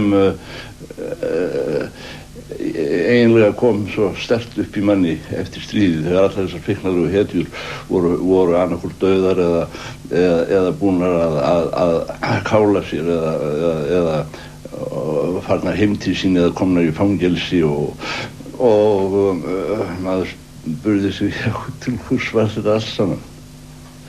Það er það mótíf sem að kemur fram í minni meðhöndlun á hetjunum sem reyndar höfundur fóstbræðrasögu hefur ákaflega sterkt uppi sjálfur. Gerpla er náttúrulega tekin upp alveg á bókmenntalegum grunni okkar Íslendinga. Það er leitað tilbaka í formi að minnst til fornsögunar að vissu leyti, eins miklu leyti eins og það er hægt raun og veru er það ógerningur að skrifa upp eða búa til það sem kallaði pastiche eða eftirlíkingarsögu af fornum bókmenntastíl. Það er ekki hægt að kopíera neina af okkar gömlu bókum. Það er alþýðingarlaust að reyna það. Það er aðeins hægt að hafa þær sem hvata til stuðnings. Ég hef lengi verið samfærð með þessi besta bók Laxness og ég hef unnið með hana og mér taldist eitthvað tíðan til að ég hef lesið þessa bók 130 sinnum samanlagt og hún þóli það. Gerpla er saga nútíman. Hún er saga tíman þann hugsunarhátt sem skapaðist fljótlega í skáldum og heimspekingum upp úr styrjöldinni. Já, það sé ekki bara gegn hermennskunni, hermennsku og stríði sem hann beitir sér eins og ráða mest áherslu á sinni tíð, heldur gegn spilltum valdsmönnum, spilltum stjórnmálamönnum, samanber kaflandi þar sem hann fjallar landstjórnarmenn sem að svíki kannski fyrst þá sem voru þeim tryggastir. Svo það hlýtur að vera falið í því einhvers konar uppgjör við stalinismann í Sovjetríkjónum. Hún er á pólitísku plani, það er alveg ljóst, hún er uppgjör við seinni heimstyrjöldin, en ekki bara það. Vegna þess að hún er líka uppgjör við allar heimstyrjaldir og hún er uppgjör við hugmyndafræði styrjalda og hún spyr spurningar sem eru kannski erfiðst spurningar sem hægt er að spyrja. Hún spyr af hverju? Hvaðan kemur þessi grimmd eða hvaðan kemur þessi hljómbotn sem er í okkur öllum kannski sem að fasista leiðtogarnir höfða til? Það er mjög sem ekki að vera að tengja hana hér við þar sem hún snertir í ýmsa isma sem uppkomu á þessum tíma, en ég neita því ekki að það eru áhrif í Gerplu mikil frá existentialisman. Menn kannast svo sem við þessa bók, en ég hygg þó ekki að hún hafi orðið samrunnin lesendum á Íslandi yfirleitt, og þeim er ekkert mjög vel við þegar þeirra hetjur eru teknar og komið upp þá, sem þetta segja. Mér finnst líka tvær sögur sem ég hef mikla mætur á og margt gott er í, Atómstöðin og Gerpla. Mér finnst að þar missa hann dálítið taumhald á ástríðu sinni, þannig að vissir hlutir þar verði of að skrumskælingu og veiki þá verkina samaskapi, og þetta mat held ég að sé ekki eingöngu minn eigin sérviska, heldur finnst mér það vera nokkuð samræmi þá fagurfræði sem Halldór sjálfur hefur sett fram í ýmsum umvælum sínum skáldsögu. Það eru til í öllum löndum menn sem hlæja á vitlausum stöðum í leikhúsinu og það getur vel verið að einhverjir hafi hlegið að Gerplu og haldið þetta veri skaup og grín, en það var það nú ekki fyrir mér, það var ramma alvara og það var fyrir mér og fyrir mig persónulega var það svo að mörguleiti harmþrungnasta bók sem ég hef skrifað og ég skrifaði hana sannarlega ekki til þess að vera með nein skrípalæti. Mér finnst styrkurinn að vera á mjög mörgum sviðum. Fagurfræðilega er þetta mjög góð bók, mjög vel heppnuð, hún er þjöppuð, hún er náttúrulega stílfræðilegt afrek og hún er fáuð og öguð. En svo finnst mér líka bara efnislega finnst mér þetta að vera róttakasta bók Laxness. Borgaði sig nú all þessi vinna? Það er nú að haldið að við rithöfundur séum allir upp á penninga og auð og fræð, en ég var nú að segja að í þessu tilfelli það eru margir dagar sem að í sífellu sem ég vann aldrei minna en 16 tíma á dag að þessari bók. Ég verð að bæta því við að ég gerði það glaður án þess að mér dytti nokkundi með í hug nokkur kaup fyrir þessa vinnu og bjóst ekki við að ég myndi neitt hafa upp úr sínum að kannski snuðprur, en það gerði mér ekki til. Mér var mikil ánægja og endurlausn í því að skrifa þessa bók. Haustið 1955 er Halldór staddur í Svíþjóð þegar sænska akademían tilkynnti að hún hygðist veita honum Nóbelsverðlaunin í bókmenntum. en óhætt að telja þau virtustu bókmenntaviðurkenningu heims. Halldóri var fagnað eins og þjóðhetju þegar hann kom heim með Gullfossi eftir að ákvörðunin hafði verið tilkynnt og stóðu Alþýðusamband Íslands og Bandalag íslenska listamanna fyrir þeim móttökum. Leið og ég þakka Alþýðu Íslands, þá vil ég enn einu sinni fara með ofurlitla tilvitnun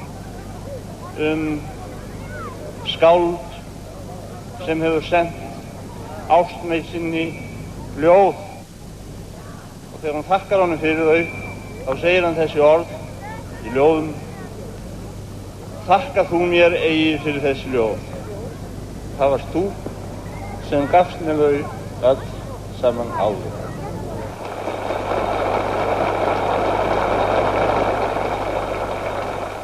Þegar hann fær Nóbelsverðlaun þá var hann búinn að ylja sumum í svokallari borgarastétt þannig undir uggum að þeir áttu mjög erfitt með að mæta þessu.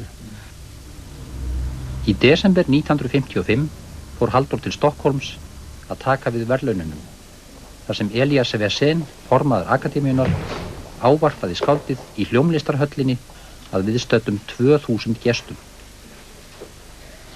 Halldór Laxness har inom prosans område förnyat det isländska språket som konstnärligt uttrycksmedel för ett modernt innehåll. Och genom sitt exempel har han givit de isländska författarna mod att använda modersmålet. Däri ligger allmänt sett hans största betydelse. Jag bed eder att halda áfram þessu þýðingar miklu starfi og að hvetja aðra landsmenn yðar til að gera slíkt sama. Halldór hafði verið orðaður við Nóbelsverðlaunin nokkurt skeið, en ekki að efa að pólitískar skoðanir hans vöfðust nokkuð fyrir meðlimum akademíunar. Ákvörðun hennar var þó fagnað víðast hvar á Norðurlöndum, þar sem hann þekktu best til verka Halldórs.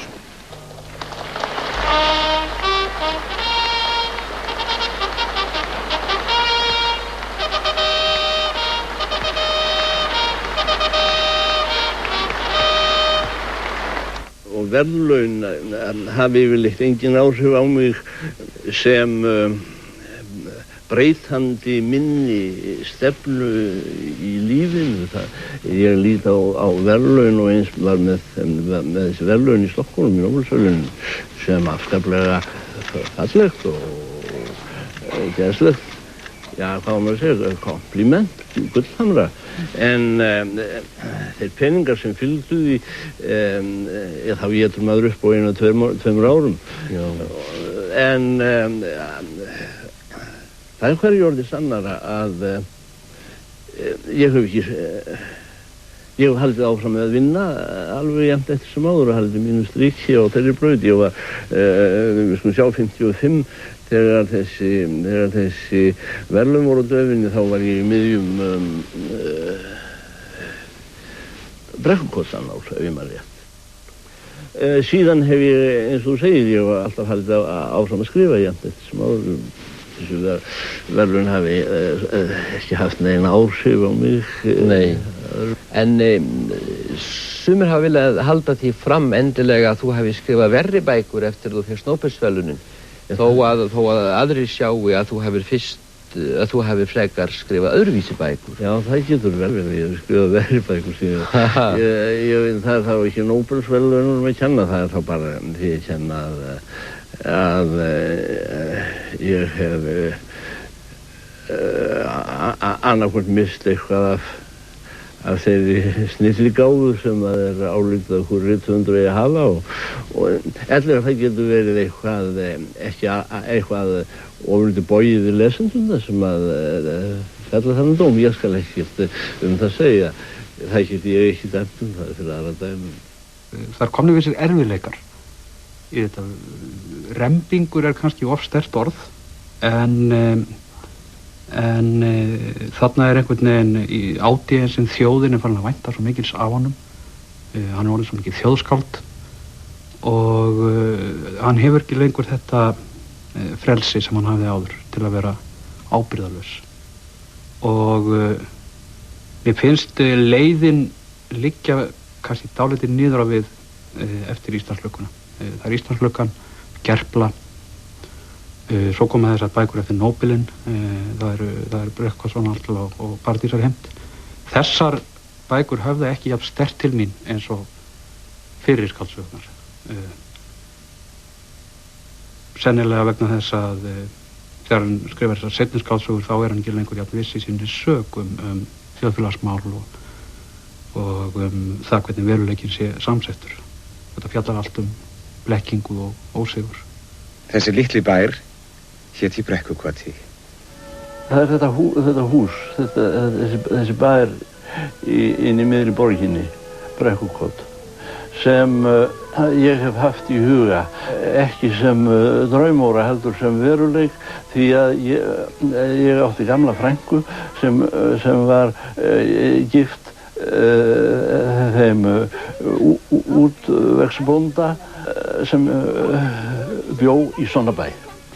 Og það var svo kallað Melkotsfólk og þessi bær, hann stóð rétt norðan við ráðherrahúsið, gamla við tjörnina. Hér stóð Brekkukot áður en það var rifið. Í þann mund sem ég var að verða til var það gistiherbergi handa hverjum sem vildi. Í svona nafni kemur fyrir þessi mikla umhugsun mín einmitt hvað er skáldsaga og samkvæmt þeirri ályktun að skáldsaga sé í raun og veru hugsuð sem sagnfræði, það er að segja upphaflega, þá hef ég sett á þetta nafn, Annál. Vegna þess að það er nú sagt frá, líka frá viðburðum sem gerðast frá ári til árs. En svona persónulega þá leita ég oftast í Brekkukotsannál. Vegna þess að hún er skrifuð svo afslappað og svona, hún er eitthvað svo áreynslulaus. Mér hefst vera snilldaverk á upphæðu til enda. Þórður minn, hér hefurðu biblíunauðin aftur. Það er ekki venja í Brekkukoti að hafa dýrgripi af mönnum fyrir að mega sofa. Ef þú þykkur ekki að mér biblíu í haust, Björn, lít ég svo á að þú tellir þig ekki lengur minn við. Enda myndi ég þá ekki geta látið spyrjast að ég viti að aftur þín seima. Ég skil. Þá ætla ég nú að fá þér eðla kú, því æsi er gjöf til gjalda. Í Guðs bænum hvað á ég að gera við kú? Ég veit ekki hversu eðlar þínar biblíur kunna vera. Rétt biblía hér á Íslandi er útlögð og þrykkt af herra Guðbrandssálu á Hólum fyrir norðanland. Þá biblíu hef ég sjálfur barið augum hér í dómkirkjunni. Það stendur í henni að hún kosti kú, það er okkar biblía.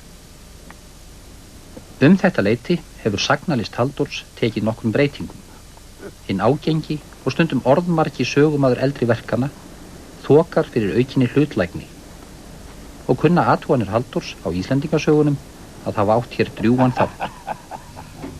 Það er svo eitt höfuð boðorð í skáldskap, það er að skáldið sé háttvís og það háttvís að þegar lesandinn les bókina þá verður hann ekki var við hann að maður sé þannig viðstættur. En taki allt fyrir góða vöru sem hann segja frá. Þá er sigur runni, þá horfum við þetta öðru í svið, við sjáum að Ari skrifar, maður sér alltaf hvernig Ari skrifar, svona þeim bara kall sem hefur dálítinn fróðleik og hann gerir sitt til besta, en svo 150 árum síðar kemur maður sem skrifar Njálu. Hann skrifar afskaplega vel, en bæði hann og þeir aðrir félagar hann sem skrifuðu vel á þessum tíma, þeir hverfa allir í sínu verki. Þeir eru svo vel uppaldir, þeir eru svo menntaðir að þeir træna sér aldrei fram. Þeir hverfa í söguefninu. Þannig að sagan svo vel gerð að hún stendur sem sérstök veröld út af fyrir sig, þess maður sér ekki Guð. Og fyrir bragðið hafa Íslendingar trúa Njálu að því hún skrifuð að svo mikil háttvísi að trúa hana fram að þessum dag og hann halda áfram að trúa hana 1000 ára yfirbúið. Ég hefði oft verið að hugsa það að skrifa bók út af sögu Eiríks frá Brúnum sem ég las sem barn, hún var til hjá okkur og þá hef ég verið kannski 10 ára eða svoleiðis en þá voru mörg önnur umræðuefni sem voru miklu meira aðkallandi og svo líða árin en þetta einkennilega hvað kallar maður það lífshlaup það æviferill hann hélt áfram að stríða á mig þessi æviferill Eiríks frá Brúnum svona eftir því sem árin liðu og þegar ég var í Ameríku 30 ára tíma sem unglingur eða ungur maður þá kom ég einu sinni til Utah og stóð þar við í dag mér var Utah ekki alveg ókunnugt svo loks þegar ég var búinn að skrifa svo margar bækur sem að meira voru aðkallandi þá allt í einu fekk ég miklu löngu til að skrifa sögumannsinn sem fór til Utah. Hann var ekki hugsaður uppalega sem rithöfundur en hann lendi í því að komast í þessi stórkostlegu ævintýri sem að út af fyrir sig hann ekki getur lýst nósamlega en eru svo stórkostlegu í sjálfu sér að þau freista sagnaskáls eða minnskvæmt freistuðu mín til þess að flikka þetta allt saman upp og gera úr því svona nokknir hlutgengt skáldverk. Það er alveg stórkostlegt þegar maður fer til með fallegasta hestin sinn og hestin barnaðan sinn og gefur hann Danakonungi á Þingvöllum 1874. Þetta engin skáldsaga, þetta stendur í bókinni og þetta alveg rétt. Ein solches Geschenk werde ich lange in Erinnerung behalten. Konungur mun lengi minnast slíkra gjafar. Und wenn du jemals irgendetwas brauchst, dann wende dich an mich. Hann biður þig nefna nafn sitt á þér liggur lítið við. Du wirst in mir immer einen guten Freund haben. Þú munt jafnan eiga góðan vin í honum. Venud. Ég þakka konungi góðar viðtekjur. En nú verð ég að fara. Viele Dank, aber muss jetzt gehen. God rejse. Og mange tak for hesten. Hann segir frá því í sinni litlu bók, Eiríkur frá Brúnum, að þá hittar hann mormóna sem snýr honum til mormónatrúar og fer með hann til Utah. Þessi maður lendir í Utah það sem að gerast eitthvað það alfurðulegast ævintýri á jörðinni og hann lendir í því miðju innan dásamlega fjölkvænisríki þar sem að konurnar fara í kröfugöngu undir merkinu fjölkvæni eða dauði. Og svo framvegis þessi saga svo stórkostleg öll saman að hún freistar manns til að skrifa og hún að vissu leyti alvöru krónika. Já, þú vilt semst meina að alvöru krónikur og kóruréttir sagfræðilegi hluti getur verið mikið lígilegri heldur en getur verið líkt það eftir ykkur heldur á pennan náttúrulega. Já. Og hann tekur sér auðvitað frí eftir Paradísarheim. Það er eins og sé ykkur herpingu finnst mér í honum þar og eitthvað þungt og eitthvað sem ég fannst ekki skemmtilegt. Þess vegna kannski kemur Kristný heldur svona óvart þegar hún kemur út að hún einhvern veginn allt öðruvísi og laus og kannski hafa leikritin hjálpað til þarna á milli. Það sem mér þykir eða myndi þykja einna leiðinlegast að hjakka alltaf í sama farinu. Ég vil leita hugsun minni að nýju formi eftir því sem mínir takmörkuðu hæfileikar leyfa. Satt að segja hef ég aldrei haft neina tilhneiging til þess að vera útungunarvél fyrir skáldsögur, þó ég hafi skrifað nokkrar skáldsögur. En ég hef haft oft miklu meiri áhuga á því að rekja mínar hugsanir í beinu formi, meðal annars ritgerðarformi. Til dæmis einu sinni hætti ég við að skrifa skáldsögur í 6 ár. Eftir ég skrifaði að var mikla 1925, þá skrifaði ég skáldsögur fyrir 1931. Núna fyrir nokkrum árum, ja, í kringum 1960 hætti jeg líka at skrive skáldsøger, skrive skáldsøger i 7-8 år. Det 9 år siden, de udsendte deres sidste roman, Det genvundne paradis. Har de helt svigtet romanen? Altså, jeg har ikke afgivet løfte om det, at holde mig bort fra romanen. Men jeg har været stærkt interesseret i teater i de sidste årti, og næsten alt, hvad jeg har skrevet, teaterværker. Hvordan har modtagelsen været hos kritik og publikum? Temmelig skeptisk, og folk lidt kede over, at jeg har hørt op med at skrive romaner. De ønsker, at jeg skal fortsætte med at skrive romaner. Det er vist en almindelig erfaring, som alle romanforfattere gør, når de konverterer til teaterskrivning. Det absurde teater, har det betydet noget for dem? Ja. Det har interesseret mig som så mange andre formler. Altså hver forfatter må have sin egen formel. Men det vil ikke sige, at en absurdist kan lave en formel til mig. Jeg har lavet min egen formel. Jeg skriver efter mine egne formler. Ég hefði ákvæmlega gaman að skrifa leikrit í nokkur ár. Og ég held ég hefði skrifað 5 leikrit í runu. Ef ég maður rétt, ég hefði mjög miklu ánægja því. Ég læriði ákvæmlega mikið af því. Í leikritum Halldórs frá fyrri hluta 7. áratugarins gæti bæði áhrifa frá absúrt leikritinu franska og þýska leikskáldinu Bertolt Brecht sem Halldór hélt mikið upp á og kynntist persónulega. Mér fannst ákaflega skemmtilegur félagi Brecht í tali og uppáfindingum. Hafði það nokkur áhrif á þig til þess að fara að skrifa leikrit? Nei, hann hafði engin áhrif á mig til leikritagerðar enda fór ég ekki að skrifa leikrit fyrir mörgum áratugum síðar. Utan það eina leikrit sem ég bjóð til einu sinni að ganni mínum við að ég var að skrifa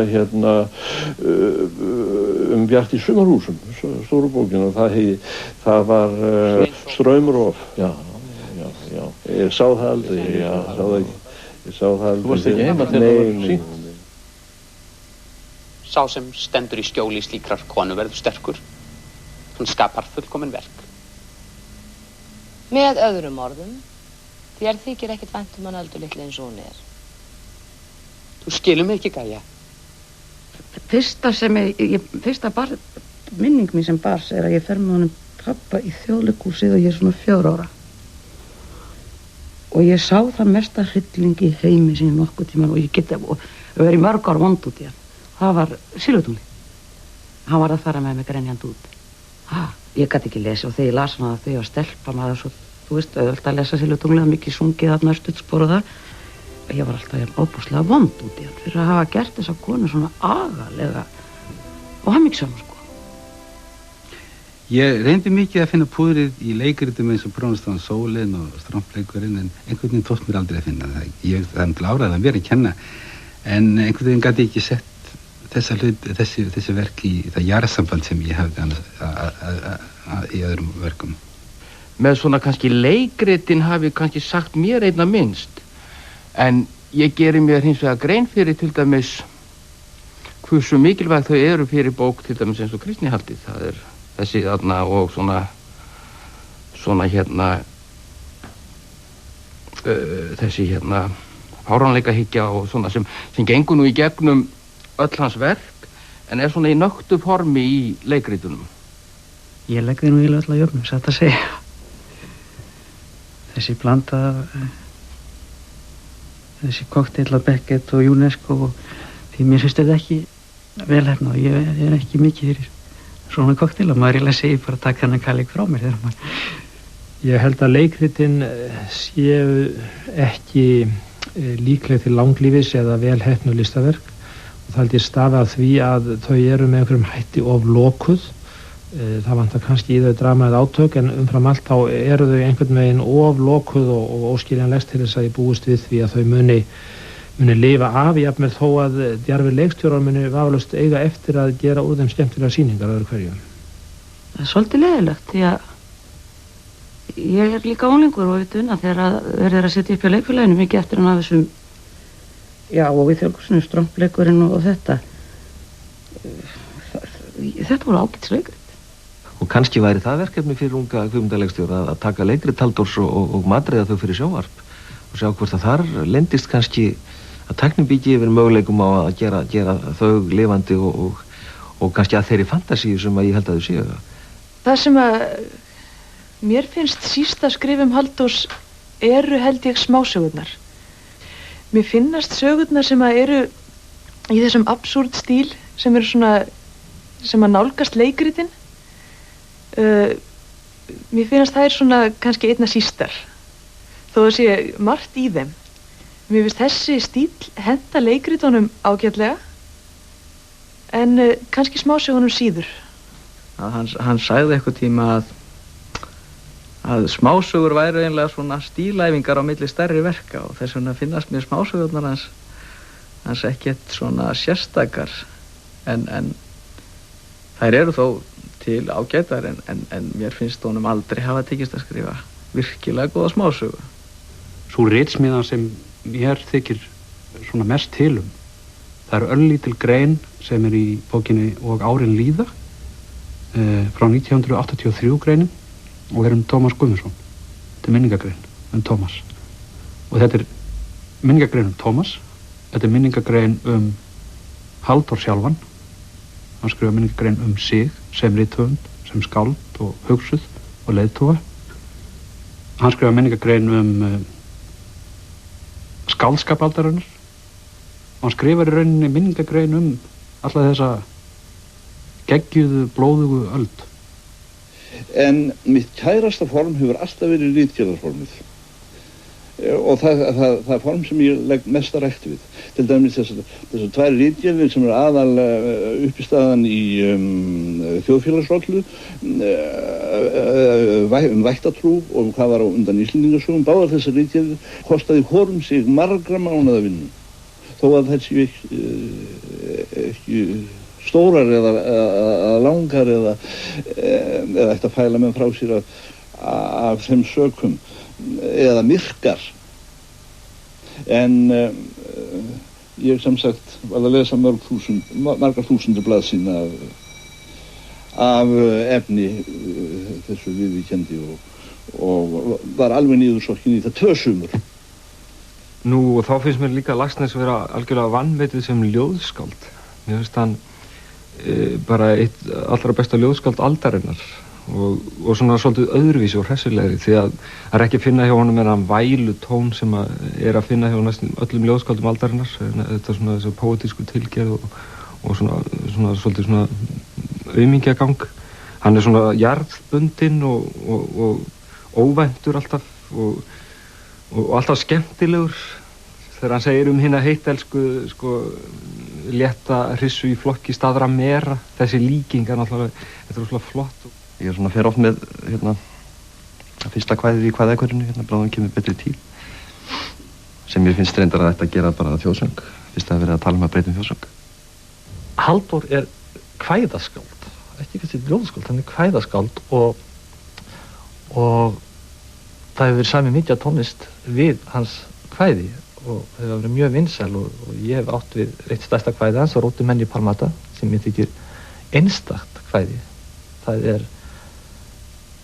er fullkomlega óskiljanlegt en leið stynja margar svo sterkt.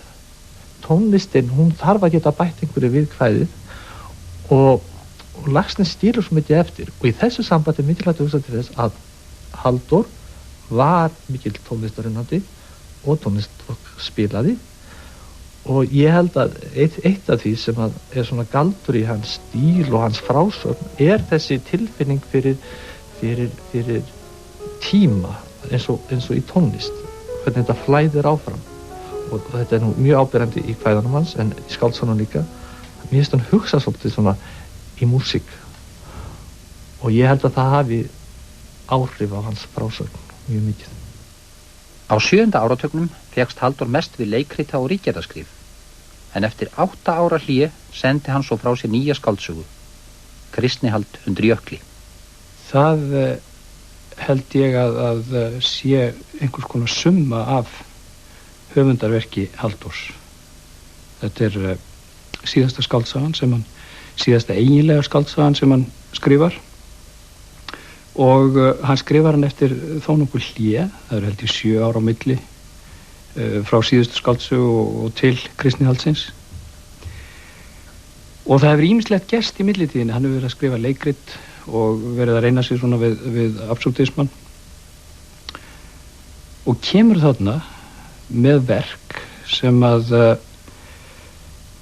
ég held að hljóta að vera með merkari skáldsögum í heiminum eftir stríð, og ég man eiginlega ekki eftir neinni skáldsögu sem að færist eins mikið í fang og Kristnihaldið og leysir það jafn glæsilega.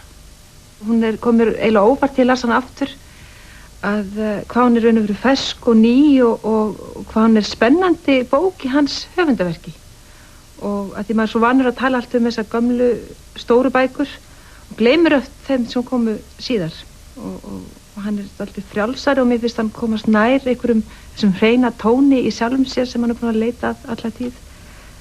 Bokens kvinnelige hovedperson, bondepiken Ua, som ble inviteret på ridetur verden rundt, og forblir for pastor Jon et symbol på renhet og skjønnhet. Ja, og hans ungdommelige kærlighed. Og så hun forsvundet, og han gemmer hennes billede i sit hjerte, og det han fornøjet med. Og han anerkender ikke den kvinde som kommer tilbage efter 35 år. Han vil overhovedet ikke have noget med at gøre. Det fordi han pessimist?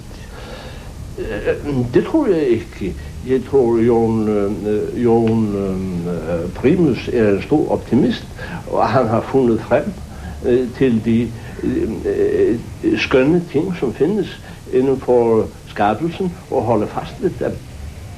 En þú vinnur mikið eftir ákveðnum fyrirmyndum, til dæmis datt í hug segir frá því í túninu heima, ljósmynd sem þú hafðir fyrir þér þegar þú varst að lýsa Úgu. Já, henni Sigríður Jónsdóttur í Vogum, já.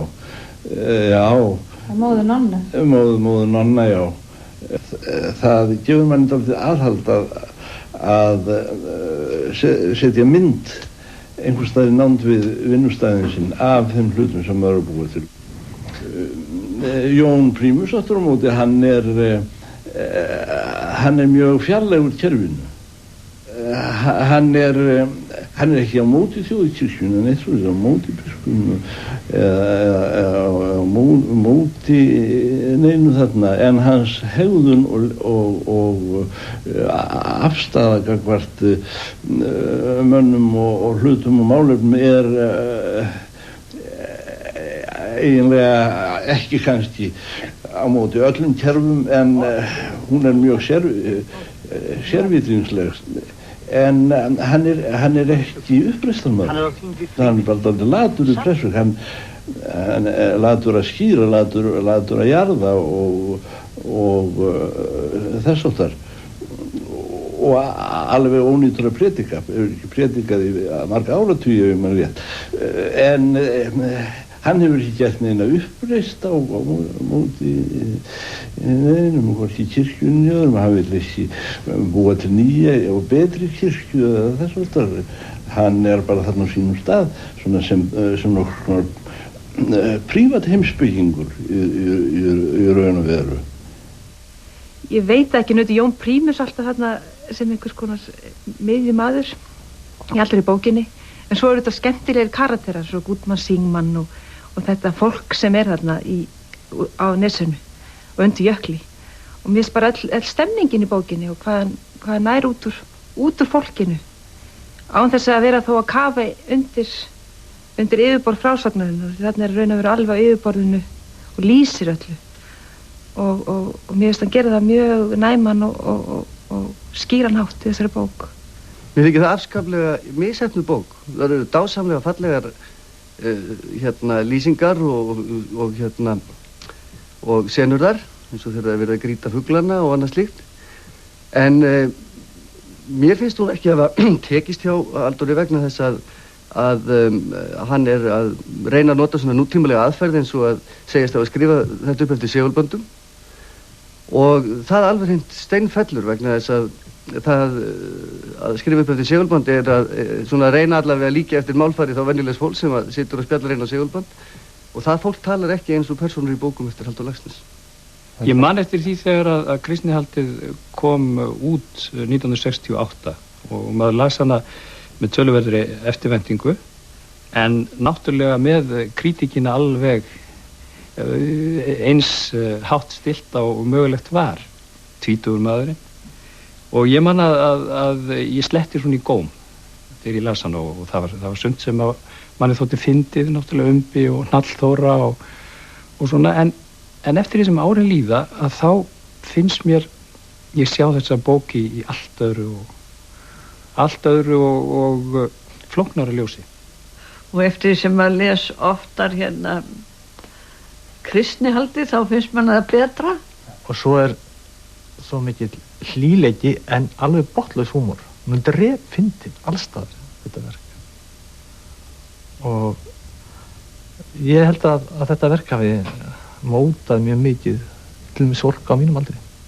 Það hefur kannski verið sniðugt á þessum tíma, en einhvern veginn þegar ég las það fannst mér ekki skemmtilegt. Það er margt í þessari bók, hún öðrum þræði þá er þetta eiginlega hálfgert Nýja testamenti. Það eru heil trúarbrögð í þessari sögu, og ég hugsaði þegar tíma líði fram að þá eigi þessi bók eftir að verða alveg makalaus í heiminum. Upp úr kristnihaldinu var unnin feikivinsæl leikgerð og árið 1989 var sagan kvikmynduð, en þar var að verki Guðný, dóttir skáldsins. Það kom til fyrst og fremst að því hann skoraði á mig að gera það, og það var svo mikil alvara á bakvið það að löngu áður ég kvikmyndaði, 10 árum áður ég kvikmyndaði, þá nefndi ég kvikmyndafyrirtæki mitt eftir aðalpersóninni því að ég ætlaði að kvikmynda það. Má bjóða biskupnum kaffi og með því? Takk, ég vana því að þetta er ekki kaffi nema á eftir matnum. Matnum? Hvað er biskupin að tala? Til að mynda fisk. Það hefur ekki verið siður hér undir jökli að bera heldra fólki fisk, og ég ætla ekki að vera fyrst að bjóða lærðum manni fisk. Af hverju? Af hverju? Það hefur aldrei þótt viðeigandi að skára kvenfólk graðgaði í sig fiski á almannafæri. Hvað er þá viðeigandi? Hér er ekkert fínt undir 17 sortum. Ekki heldur hef ég ekki tíma. Ég þarf að baka fyrir jarðarfaragestin á morgun. Fisk. Því að enginn vor lifir sjálfum sér. Þótt Jón Prímus í kristnihaldinu verði tæpast kallaður rétt trúaður. Leynir trúmála áhugi Halldórs sér ekki í bókinni, enda hafði hann fylgt honum lengi. Svona á sínum ungu árum þá kemst maður ekki hjá því að rekast á trúarbrögð og verða meira að minna hrifinn af þeim. Ég man svo langt að ég sem barn var að lesa Annie Besant sem þá var gefin út hér á Íslandi, einhver feiknalega ræður sem hún haldið í London Guðspeki. Ég var afskaplega hrifinn af því, en það tóldi ekki við mig. Það tóldi ekki við mig Guðspekin. Á sín tíma þegar ég fór Þegar ég var í Kaliforníu þá fór ég og hitti Krishnamurti sem þar hafði í kringum sér lager af áhungandum í þeim bæ sem hét Ojai og þar sem að þessi stofnun átti eignir. Ég talaði þar við hann og það var ánægjulegt og það var greindur og vel hugsandi maður og ég var mjög hrifinn af því. Ég skrifaði það þá hér í einhvern tímarit og einhvern veginn festist þetta ekki við mig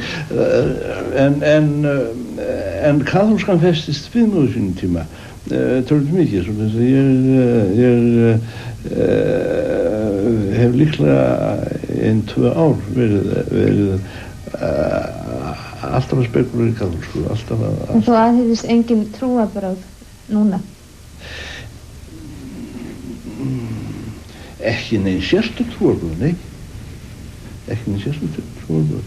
En það er margt í trúarbragðarítum og rítum eftir sérstaklega huldtrúarmenn, mystikara sem mér finnst alltaf sérstaklega merkilegt og margir staðir í helgirítum sem mér finnst ákveðlega merkilegir og heldur áfram alltaf að finnast án þess að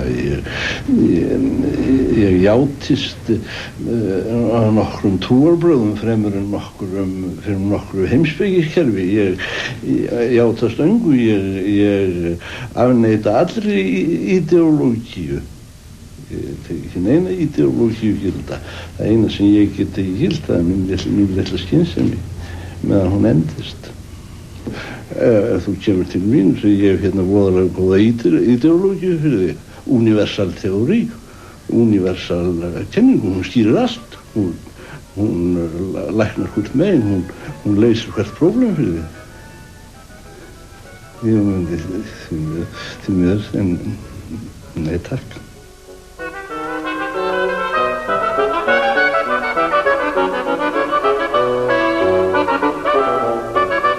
Rekur Halldór Laxness hér ævi sína í verk í gömlum viðtölum auk þess sem rættir við fjölda fólk sem skáldið og verk þess. Umsjónarmaður Halldór Guðmundsson og Þorgeir Gunnarsson stjórnaði upptöku. Ég upplifði expressionismann í Þýskalandi, ég upplifði surrealismann í Frakklandi til að nefna tvær ekta móderni stefnur. Hvor hefur heyrt það og það er allt búið. Það eina sem lifir það er velskrifaður texti.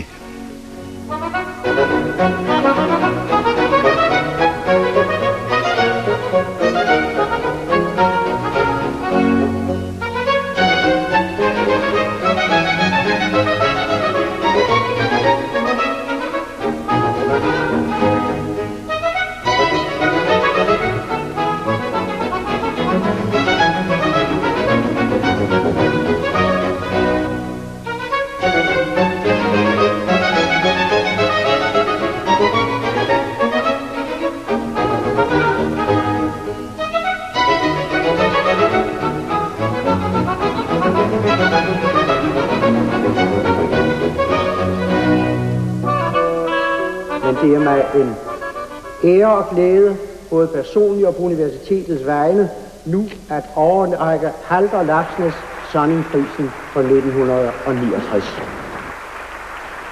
Árið 1969 veitti Kaupmannahafnarháskóli Halldóri Laxness verðlaun sem kennd voru við Sonning. Þessi verðlaun höfðu þá skeið verið róttækum stúdentum þyrnir í augum. Þar þeir töldu fé þeirra illa fengið með húsnæðisbraski og leiguokri og kom til mikilla mótmæla þegar Halldór veitti verðlaununum viðtöku. Það gerist svo margt. Á einum tíma var ég heiðursmeðlimur stúdenta í Kaupmannahöfn og svo annað árið þá ganga stúdentar í Kaupmannahöfn með kröfuspjöld gegn mér götur þeirra borgara á dönsku.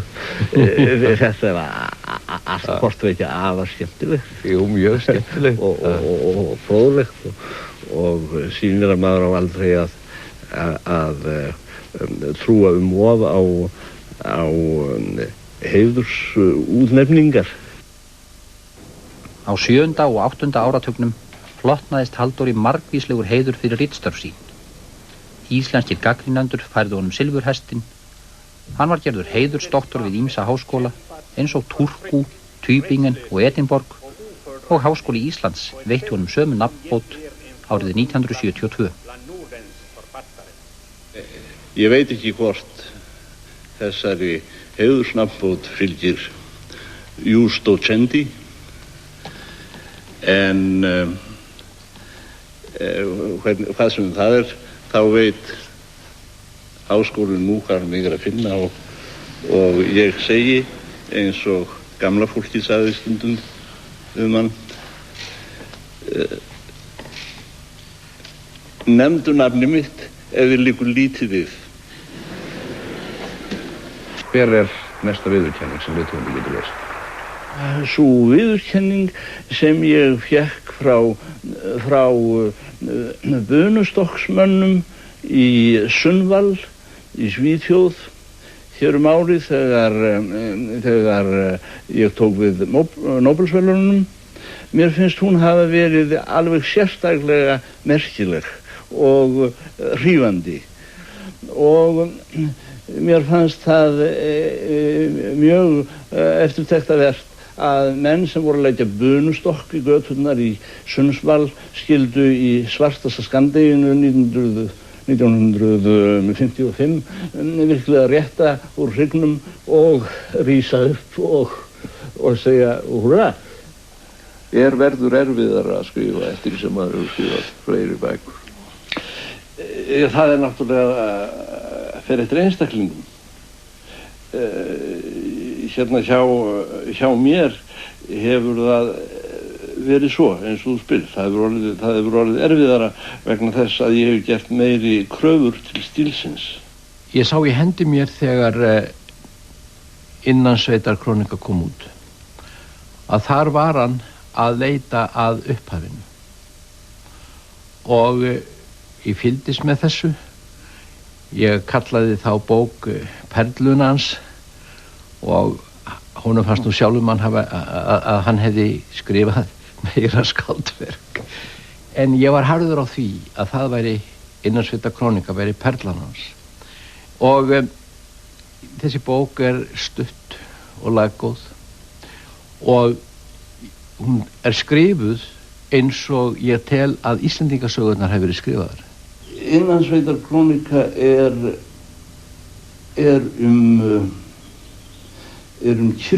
kirkju sem var brotin niður eftir skipun Danakonungs og tók á annað 100 ára að fá menn til að hlýða því til boði.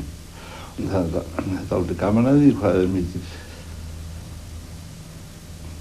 basla við að brjóta niður þessi kirkju svona og það tekur mikið af sendibréfum frá hástafsöndumönnum og enda með því hún er brotin niður og Mér finnst alveg stórkostleg frásaga þegar hrísbrúa fekk að koma til pressins þegar að fara að rífa kirkjuna og kirkjuyfirvöld hafa ákveðið að Mosfells kirkja skuli eigi standa lengur og þeir berja dyrum, annar vopnaður orfi og hinn hrífunni þegar rétt gengnir að tegnum og ætla að berjast fyrir kirkjunni og presturinn nú frekar tregur í taumi og nennir nú ekki að fara að berjast fyrir þessu en þeir eru auðvitað að berjast fyrir Agli Skallagrímssyni þetta er kirkjan hans og eru komnir í fornsöguna og þá segir prestur jæja, hverjir ætla svo sem að fara í að berjast Ólafur minn sem er þá gamli maðurinn og hann svarar til er ég og til er Bogi og svo kemur að því að menn takast þér og byggja hana aftur löngu seinna og alveg í raun og veru án þess að þeim hafi farið nokkuð fram í trú eða svoleiðis síðan það er vel aldrei séð að þeir hafi trúað nokkuð sköldunum hlut en það hefur verið líkt í Íslendingum að trúa svona á kirkjur og vilja hafa í sína kirkju og álíta það ólánsmerkir að rífa í kirkju og við veitum það enn, við trúum á kirkju hér í Strandakirkju, menn trúi á Strandakirkju, ekki á Guð í Strandakirkju, heldur bara á Strandakirkju. Það er svona eitthvað skemmtilegt og fallegt, einhverja leifar að vært að trú. Já, síðan finnst mér svona dálítið vannmettnar seinni bækurnar, síðustu bækurnar, endurminningabækurnar og til dæmis Guðskjafar þula sem ég finnst algjörlega vannmetið meistaraverk. Allt liggur svo vel fyrir honum og þetta stíllinn orðinn svo einfaldur en samt fullkomið frels í leiðinni. Þetta eins og maður, eins og píanóleikari sem búinn að æfa sig í 70 ár og hann getur ekki náð betri tökum á máli við stíl. Þetta einhvern veginn orðið alveg verður ekki betra. Það er bara bannað hjá mér að gefa bókum ekki sens, að lesa ekki til enda. En ég bara gat ekki lesa hann, mér fannst hún svo leiðilega. Það er svo margt í ævisögu verkonum sem að hann tekur aftur upp úr Guðskjafaþulunni og skrifar það á öðrum forsendum og miklu, miklu betur. Já, ég held að uppáhaldsverk eftir Halldór séu minningabækurnar 4 sem ég myndi að setja sem eina bók eiginlega. Svona fyrir mismekk held ég, já, ég held að þær eftir að standa alveg jafnvel lengi á skáldsögurnar og alveg við hliðina á þeim sem sjálfstæðverk. Það væri ekki Grikklandsárið sem ég held mest upp á þessum 4. En af þessum tilbúnu ritgerðum eða svona hálfu upplognu ritgerðum sem að þykjast vera ritgerðir og þykjast vera ævisaga og þykjast vera skáldsaga og svona sem að dálítið erfitt að skilgreina efni. Mér finnst hún kannski mörgu leyti ljóðrænust og kannski gaman sem henn tærust einhvern veginn í henni finnst mér og kannski mest listræn heild þar sem hann byggir fer kannski jafnvel enn lengra út fyrir hefbundar minningar. Hann að vísu langt utan við þær í hinum bókunum líka því þetta náttúrulega skáldverk í eðli sínu. Auk þess sem að ég líka mjög hrifinn af endurminningabókunum. Það er svona höfðasís til mín. Það er náttúrulega eðli málsins samkvæmt kannski höfða meira til fólks sem að þekkir það andrúmsloft og það tímabil sem hann er að lýsa og þekkir þessar persónur sem hann er að segja frá. Í þeim bókum finnst mér að hann sé kominn á hástigið, á hæsta punkt í ferli listamanns. Það sem að snilldin er áreynslulaus, eða hún virkar þannig á mig, þetta bara streymir fram fullkomið. Ekkert meir það að segja. Ég hef satt að segja aldrei verið ofsalega hrifin af minningabókunum. Þær eru náttúrulega á köflunum afskaplega skemmtilegar, en sem heild hafa þær ekki heillað mig. Þarna er hann að slaka svo mikið á eftir þetta mikla lífstarf og hann hefur kannski aldrei verið eðlilegri eða nánari og stíllinn kannski hvernig hann skrifar þetta rennur svo eðlilega og látlaust fram og jafnframt kemst maður kannski nær Halldóri heldur en nokkuð tímann áður vegna þess að hann var náttúrulega alltaf í þessum fræga feluleik með sögumannin og þá kannski annað sem var meira í forgrunni. Þarna getur hann leyft sér að koma fram og það var nú margir talað liti fyrst og fremst á þessar bækur sem það séu góð heimild Halldór sem ungt og verðandi skáld þá semst bara í samhengi við ég er alveg ósammála því við þóru vegna þess að mér finnst þetta standa alveg sjálft sem listaverk Sú bók sem kannski er efst í huga mér þessa stundina er eina minningabókunum 4 sem hann skrifaði á 8. áratugnum í Túninu heima. Það er nú meðalans af þeim ástæðum að bókin er mjög glettin og skemmtileg en upphaf bókarinnar er mjög sérstakt. Hann segir þar frá fæðingu sinni eitthvað á þá leið að hann segir fróðir menn hafa sagt mér að ég hafi ekki fæðst í timburhúsinu upp í lóðinni á Laugavegi 32 þar sem stúlkan misti mig út gluggann heldur í steinbænum fast við götuna þar sem kötturinn stökk upp í vögguna og læsti klónum í andlitið á barninu og var hengdur fyrir vikið. Og það er nú einlega barnasaga handa útvarpinu svona eins og sem við lesna klukkan 8:30 á morgnan eða áður en börnin fara á fætur og einlega enginn hlustar í öllu landinu nema ég. Því að það er allir gaman að gera. Já, ég tel mig vera þann eina sem hlustar á barnasögur klukkan 8:30 á morgnana. það er álega ekkert barn í landinu hlustar á það og engin móðir því það er allar í húsverkum og bara ég akkurat það versta públiknum sem hægt að fá fyrir þessu sögur svona ennú þetta. Ungur ég var finnst mér óskaplega skemmtileg bók. Mér finnst minningabækurnar hans svona skemmtilegri nú í seinni tíð. Það sér maður svona hvað hann er að búa sig til sem rithöfund, pæla í ímyndinni og hvernig hann á að haga sér og svona skemmtilegar og lifandi lýsingar og svo segir þetta líka ýmislegt samtíman. Þannig að þetta er svona sagnfræði í bland. Þá held ég nú einhvern veginn að meðvitað eða ómeðvitað þá hafa hann sömuleyti stemt þessum minningabókum ekki kannski beint gegn óvitanum íslenskum aðli en einhvern veginn upp að hliðina þeim þannig að hann hafa haft þar í huga annarkvort undineri eða beint. Endurminningabækurnar 4 eru síðasta framlag Halldórs til íslenskra fagurbókmennta. En því má ekki gleyma að hann þýddi líka nokkrar bækur eftir Voltaire, Hemingway og Gunnar Gunnarsson. Ég álít að minnst kosti hvað mig snertir að þessi miklu erfiðar að þýða heldur en að semja sjálfur. Þegar maður semur sjálfur þá var maður frjáls að segja hvað sem maður vill en þegar maður þýðir þá var maður alveg rígbundinn við hugsunarhátt og orðalaga annars manns og er alveg undir þrældómsóki og ef maður reynir að bylta sér undan því óki þá er maður orðið falsari. Ég hef sagt þetta oft við forleikjara að það sé engin vandi að skrifa bók því þá bara skrifa maður það sem mann dettur í hug og sem maður veit sjálfur en þegar maður er að þýða bók þá er maður bundinn hinn manninu sem hefur skrifað bókina og maður gerir svona hugsa og tala eins og hann og þá segi ég að forleikjara þetta blessaður fyrir alla lífandi muni ekki að segja þetta svo nokkur rithöfundur heyri það svo nokkur þýðari heyri því að þá vita þeir að þýðarinn setur upp prísinn. Svo langsamlega erfiðasta bók sem ég hef átt við að þýða er Farewell to Arms, Vopnin kvödd. Ég var kannski heila hálfa dagana basla við að þýða einu setningu. En stundum segir það borgar sig ekki að vera að hanga yfir þessu að lesa þetta í málið á íslensku fyrir kallinum. Ég hætti við þetta. En svo kom ég alltaf aftur að ég byrja á nýja leik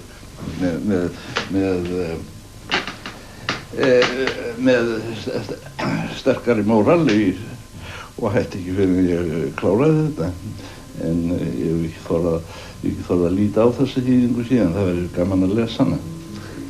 Það var alltaf eitthvað í bókum hans sem að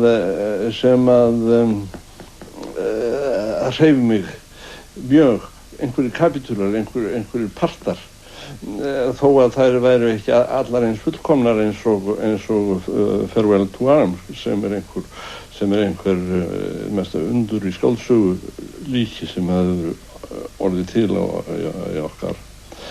okkar ævi. Það reis allt landið upp á mótinni. Allar menntastofnanir, allir íslensku fræðingar og einkum og sérilegi barnakennarastéttin með mjög fáum undantekningum og það var heynt að þessi bók væri bönnuð eins og oft var gert með mínar bækur.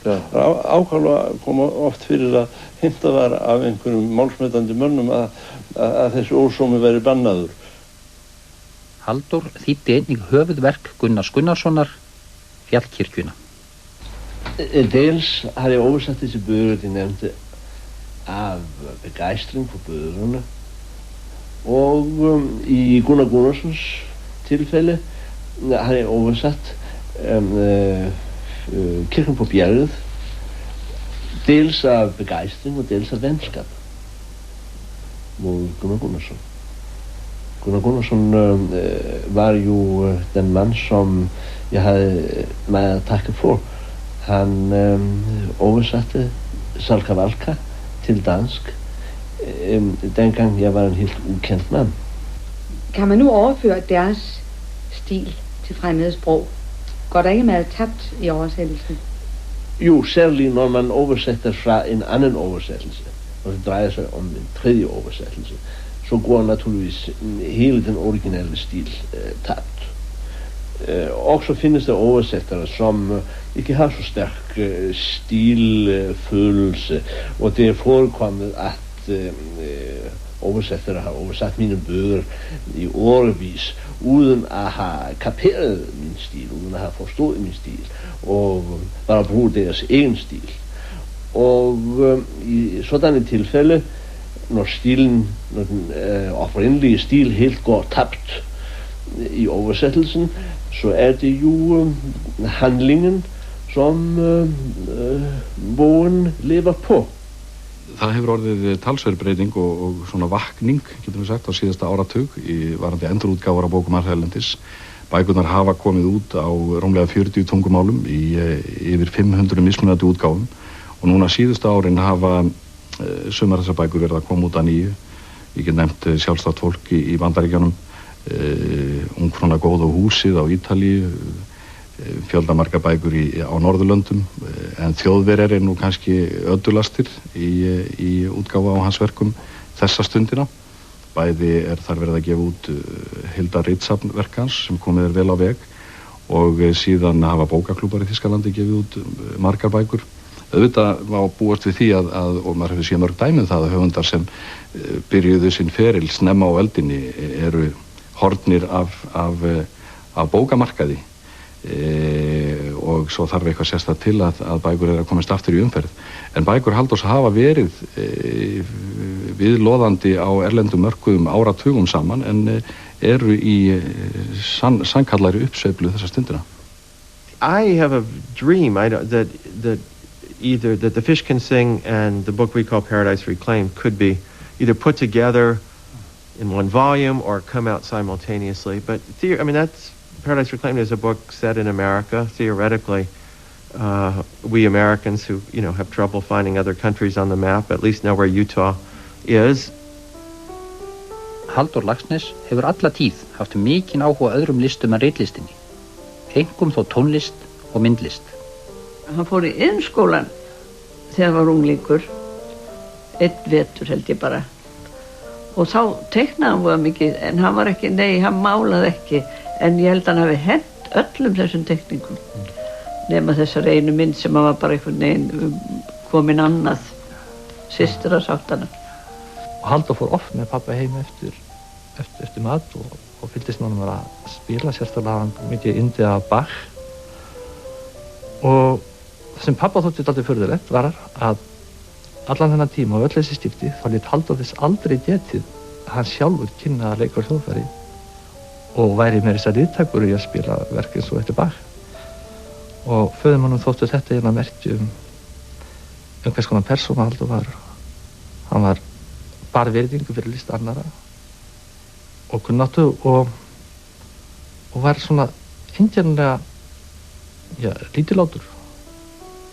Hugðarefni Halldórs voru þó ekki eingöngu af listrænum toga. Hann var mikið fyrir bíla og þeir voru alltaf voðalega vel pússaðir, maður þurfti alltaf að vera með tuskuna ykkur og pússa því hann pússaði ekki sjálfur. Og var svona voða mikið fyrir, hann var veikur fyrir fínum bílum, ég veit ekki af hverju. En, og fötum. Það var afskaplega mikið fyrir föt, fín föt, falleg föt og ofta afskaplega falleg föt.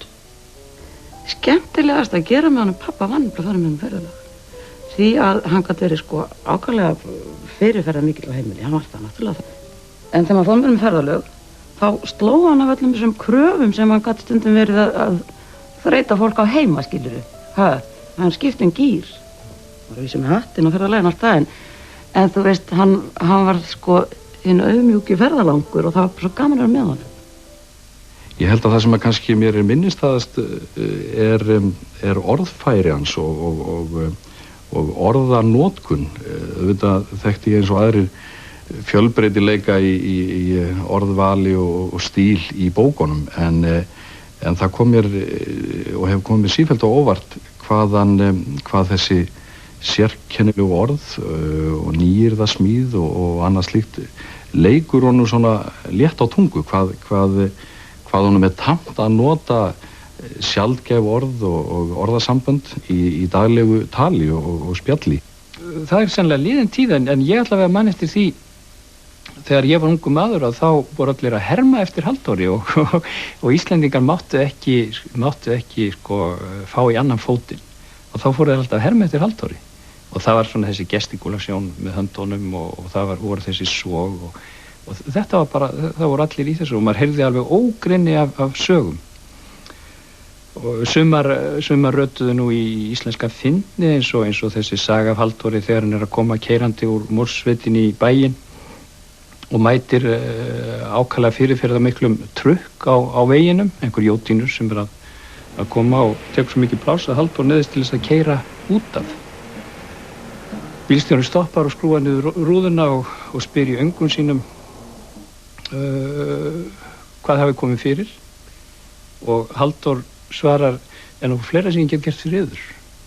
Og það var svo margt sko og hann var svo margsær og svona eins og komum við þjóðtandaðan og þá fór hann sko kannski að hyrst og saman sko og gerði það auðvelt fyrir alla skopleikara að herma eftir honum og í þessu ytraborði og stundum án þess að skynja þetta óheyrlega og margþætta og þetta stem stríti á. Því verður varla neitað að Halldór Laxness hefur borið höfuð og herðar yfir aðra íslenska höfunda á þessari öld og stundum hefur því verið haldið fram að það hafi háð öðrum höfundum. Þeir hafi með einhverjum hætti staðið í skugga hans. Mér finnst að á eftirstríðsárunum þá hafi karlhöfundarnir verið mikið veikari fyrir valdi Laxness og hilst meira til þess að herma eftir honum. Kannski vonum að fá Nóbelin líka. En konurnar, þær gera þetta ekki.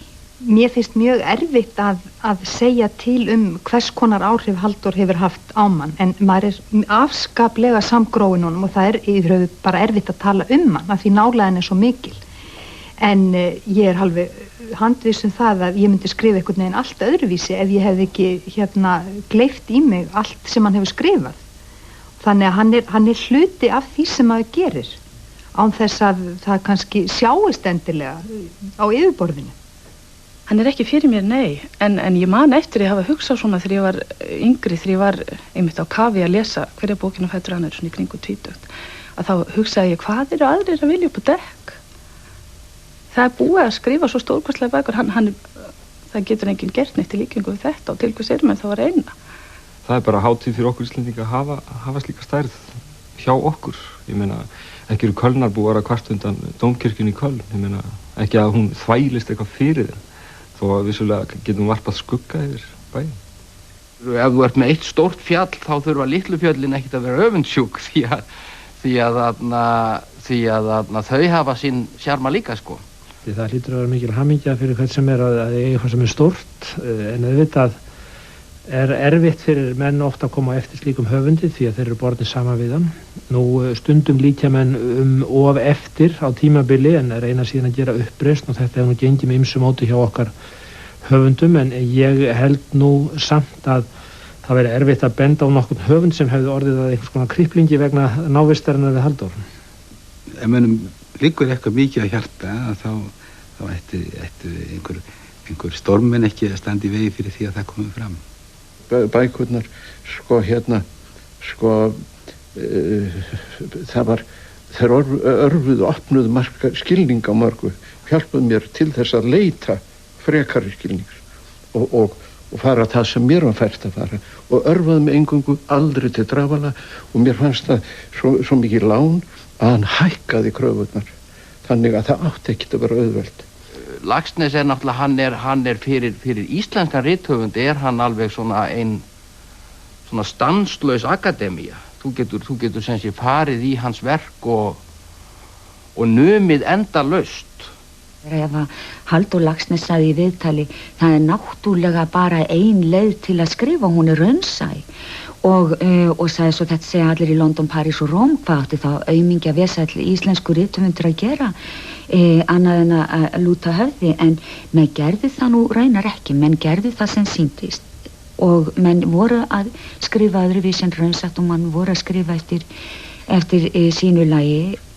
Það voru aðra kröfu fyrir sem hann frelsaði okkur af. Það verður fortsögurnar það. Og gerðu uppreist gegn því eins og svo það náttúrulega, og þarf að segja það að þegar hann fekk Nóbelsverðlaun þá fekk hann sumbart fyrir að endurvekja hefð fortsagnana. Sko, reisa móti því og endurvakti það og endurskoðaði og endurvakti fyrir okkur. Og hann sjálfur, hann hefur aldrei verið mér til trafara, eingöngu örfun og ögrun. Ég held reyndar sko að fólk á mínum aldri, eða semst mín kynslóð, ef það vera svo hátilegur af rithöfundum, hafi svona framan af reynda svolítið að forðast að Halldór í svolítið fjarlægð. Þetta svipað eins og kannski með Einar Ben, það oft vitnað í Einar Ben og kannski Jónas en þetta eitthvað sem að okkur fannst svona frekar hallærislegt og það kannski ekki fyrir núna á svona síðustu árum sem maður farin að laumast í bækurnar hans svona og ég reyndar sko að því ég hef lesið það fáa bækur eftir hann þá get ég látið mér hlakka til að lesa þessar ólesnu bækur sko. Ég kannski mín kynslóð fyrsta sem að svona getur aðeins stungið höfðun út úr þessu skugga en samt sem áður það að hann náttúrulega alltaf þarna kallinn eins og held ég að sé nú bara kannski best að hugsa ekki alltaf mikið það. Maður ber sig ekki saman við það þannig og ég veit ekki, það kannski, það önnur viðmið og við erum fyrst og fremst svona bara þakklátir lesendur. Þetta eru bækur sem að svona alltaf því koma til okkur aftur úr öldum og við reyndar voru svo heppnir að fá að svona sjá manninn í einstaka viðtali í fullu fjöri og það sagði okkur að rithöfundar ættu að bera sig vel og eiga svolítið að dámtímann í farteskinu. Hann náttúrulega heiminin og maður undir því og það gott. Ég bara man eftir þessum heildar áhrifum hvað það gaman að þessi maður skuli hafa verið til og hann skuli hafa skrifað þessi verk og hvað það endalaust hægt að finna súrefni í þessu verki. Hann náttúrulega svona eins og ein af höfuðskepnunum. Það svona álíka að vera amastu honum væri svona eins og að maður teldi að súrefni hefði alltaf staðið sér fyrir þrifum með eitthvað álíka. En ég heyrði einn svona haft eftir honum, ég man ekki hvar það var, að hann sagði Njálssögu, þessi gömlu snilldaverk, að það þýddi ekkert að vera að miða sig við þau því að þá getur maður eins lagt öll sín skrif á hilluna. Og að því leyti á það nákvæmlega sama við okkur sem mann alltaf koma eftir Halldóri að það mjög auðvelt náttúrulega að ímynda sér að mann fallist algjörlega hendur ef maður alltaf að fara að hugsa sem svo að maður það sé nauðsynlegt að betrumbæta það sem hann hefur gert. Menn glíma þá við hann með því að leita annarra leiða og nema önnur lönd. Það verður kannski engin stórveldi eins og það sem hann hefur lagt undir sig en það er sama. Þannig verður til sköpun áfram og þannig verður hann frjór sem sko frjómagn í bókmennta lífinu. Annars getur hann orðið, held ég, dragbítur á nýsköpun og framfæri ef hann verður settur upp sem góð sem að ekkert má við hagga, hann má ekki gaggrina neitt og já, allir döðrættir við hann hannig. Sko, hann segir í Ljóðvíkingnum það var hann að fjalla Sigurð Breiðfjörð og áhrif Sigurðar Breiðfjörð á Ólaf Kárason og hann eitthvað að fjalla það hvernig Sigurður Breiðfjörð kunni leiðina að hjörtum fólks og gat fyllt hjörtum fólks af fegurð og sorg og segir eitthvað á þá leið að Sigurður Breiðfjörð hafi ratað ósjálfrátt þessa dularfullu leið án þess að skilja eftir sig leiðarmerki handa öðrum höfundum. Þetta akkurat lýsing Halldórs á sjálfum sér. En svona í það heila tekið þá finnst mér hann vera svona bara eins og Jesú Kristur fyrir prestana að hann skaffar þeim starf en hann gerir þá líka kannski svolítið hlægilega því að þeir geti ekki gert kraftaverk. Eftir Nóbelsverðlaunin varð Halldór í vaxandi mæli að einhvers konar menningarlegum leiðtoga Íslands. Til hans var farið með erlenda mektarmenn sem hingað komu og á hann voru lagðar skyldur sem minna bæði á sendiherra og forsetastörf. Heimili hans og auðar að Gljúfrasteini varð menningarmiðstöð og móttökustaður.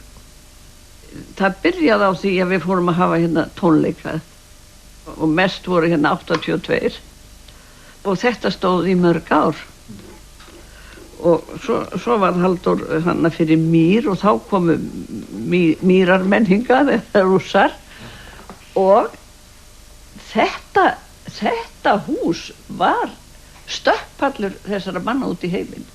Það var ofboðslega mikil erill og það var náttúrulega voðalega margt sem að ungur krakki kannski skilur ekki og býr í sveit sko og hefur viðmiðun bæina í kring þar sem allt var bara í volgri mjólk og gaman. En þessi sko gesta erill, hann var alveg ofboðslegur, alveg ofboðslegur. Það héngu mikið þjóðverjar með bakpoka á einhandaráritun og svo líka svona háttsettir menningur og fínir menn úr mennta- og menningarheiminum.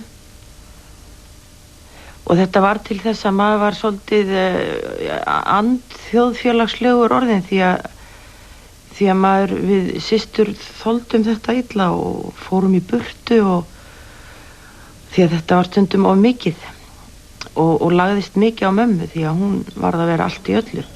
Því að pabbi talaði við gestin en hún sá það stundum að flytja þá og búti matinn fyrir þá og keyra þá tilbaka aftur og svona, þetta var miklu meiri sveit þá heldur en nú er. Og mörguleiti höfðu því systur það ljómandi gott bara í góðu fóstri sko en að öðru leiti þá var það nú mamma sem að sá það uppeldi sem að lámas uppeldið sko. Það var nú ekki mikið í því sko pabbi. Við vitum auðvitað að sambúðans við þjóðina var mjög erfið framan af og styrð en núna langt árabil hefur hann setið á friðarstóli og menn hafa hort til hans með virðingu og stolti og mér hefur stundum fundist hann væri einhvers konar heiðursforseti eða svona menningarleg föður ímynd Íslendinga. Hans staða er svo sérstök og öðruvísi en allra annara manna í íslensku þjóðlífi og menningu. Það skrýta að Halldór sagði við mig eftir að var orðin veikur bara fyrir ekki mörgum árum þá sér hann einu sinni það er einkennilegt hvað allir voru svo mikið á móti mér og fannst allt vitlaust sem ég sagði eins og ég þótti góður drengur. Og ég man eftir því þegar við Bjarni vorum að tala saman, Bjarni Bindusson og við vorum að ræða málin svona og Bjarni var orðinn harður á því að við ættum að bjóða Halldóri að verða forseti Íslands og við ættum að lýsa yfir stuðningi við hann til þess að þá sagði Bjarni við mig en farðu ekki skríðandi upp eftir. Það var það eina og þetta var nú kannski brandari en samt sem aður ákveðin áminning. Nú svo vildi Halldór ekki, það var mjög merkilegt að upplifa það að faktist að bjóða honum forsetaembættið því ef hann hefði sagt já þá hefði ég ekki getað séð neina strauma sem hefði komið í veg fyrir það og hann satt þarna og hugsaði og þá segir Halldór, er það gott jobb? Og þá spyrir hann, er einhver peningur í því? Og sagði það, nei, það passaði ekki. Það passaði ekki, rithöfundur getur ekki glatað frelsi sínu með þeim hætti. En það kom það nú í ljós fljótlega og við Bjarni þökkum Guði fyrir það vegna þess að það leið ekki á löngu þar til að þessi væntalegi forseti var búinn að skrifa alveg rosalega skammarbók utanríkisráðherra landsins og það hefði nú ekki passað vel. Það er það sem tekur frá manni gleðina af að vera rithöfundur. Það er að þurfa að standa í þessum erindrekstri og maður hugsar oft til þeirra daga þegar allir þessi góðu menn létu mann í fríði og maður gæti setið bara við sitt litla borð og litla glugga og haft hjá sér bara einn lítinn dívan til að sofa á og allir létu mann í fríði. Hvað sem öllum erli leið var Halldór alltaf mjög agaður í vinnubrögðum enda hefði hann seint orðið jafn afkastamikill og raun varð á ella. Ef ég er með bók í smíðum og annað borð þá er ég venjulega komin að verki á morgnana svona klukkan 9:30 og vinn þá venjulega í einni striklótu fram til klukkan 2. Og síðan ég búinn þann daginn og alveg í raun og veru úttaugaður svoleiðis að ég get ekki hugsað mér að sjá penna eða ritvél. Það sem eftir dagsins ekki einu sinni skrifa bréf. Já, hann var mjög, og hann mjög agaður og vann mjög stíft og maður þurfti að þegja til klukkan 2 á daginn því að hann vann heima. Síðan hvarf hann á svokölluðum skítamánuðum, það þegar haustið að byrja og í 2-3 mánuði og kom yfir hörðustu vetrarmánuðina og fór aftur á vormánuðum út. Og hélt alltaf sínum rytma, það var sama hvað var að gerast í fjölskyldunni. Hann var mjög strangur í sjálfan sig. Ég hef aldrei komist upp á lag með að vinna á nóttinni eins og mér sagt að sumir rithöfundar geri. Ég get ekki unnið nema með frískum kröftum á morgni dags og kvöldin ég og þreyttur og lúinn eftir daginn til þess að ég setjist við skrifborð til að gera alvarlega vinnu. Ég var vanur því lengi að skipta úr einu í annað. Það olli mér löngu sérstökum erfiðleikum. Ég var stundum þreyttur en það var þá ekki líkamlega þreyta, heldur þreyta á einhverju sem kennt við taugar, sem ég vona sér til og sé ekki tóm þjóðsaga. En þá fór ég í fjallgöngur og var oft marga klukkutíma á dag í fjallgöngum. Og hann fór aldrei út öðruvísi en að hafa með sér hérna í vasanum blað og blýant og skrifaði eitthvað hjá sér svona þegar hann var úti. Hann hugleiddi mikið á þessum ferðum. Ég fer stundum í klukkutímagöngu, stundum í 2 tímagöngu, stundum í 3 tímagöngu. Og það undir því komið hvernig námið liggur og hvernig veðrið og hvort það eru fuglar á lofti sem að ég get haft skemmtilegt samtal við og svo framvegis. Maður fór með hann út að ganga frá því maður var krakki og hann svona opnaði og kynnti mann fyrir sínum stöðum og fyrir fallegum stöðum og hann hlustaði mikið á músík og kynnti mann fyrir músík og síðan bara gat hann verið voðalega fyndinn og skemmtilegur. En hann var mjög frekur maður, alinn upp hjá konum sem lúffuðu allar fyrir honum og hann breytti því ekkert. Ég man líka að það var alltaf gaman að vera með hann þegar maður var Gullfossi, þegar maður var krakki, sko. Og var mamma alltaf svo sjói, og var allir guppandi, sko, bara í viku. Nema hann. Og hann vann, hann fekk sér káti með vinnuherbyggju og svo fengum við mamma að vera með okkur starf staðar. Og hann var, og ég man að það var ekkert maður settur upp miði upp á, ég held að það var upp á efsta dekk. Það sem að öllum var bannað að fara út vegna veðurs. En svo stóð í svifa nema HKL. Það fór út að ganga það líka, sko. Ég gafst upp á ritvélasamningu. Komst í dálítinn óvinskap við ritvélina og fleygði henni út í horn og tók upp gamla aðferðir frá mínum barnaskóla árum að skrifa með hendinni og hef gert það á síðari árum. En það kostar það að ég verði að vinna mikið með skrifara. Það stundum nokkuð líkt grjótvinnu en stundum aftur á móti eins og verkið gerir sig sjálft og maður hefur bara fullt í fangi með að láta pennan ganga nógu hljótt.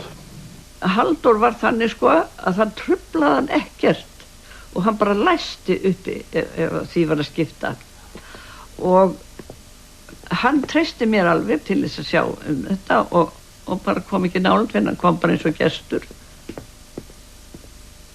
Maður getur náttúrulega fengið það næði sem maður vill með því að vera ekki á á hlaupum svona út borg og bí og halda sig heima og stunda sín störf.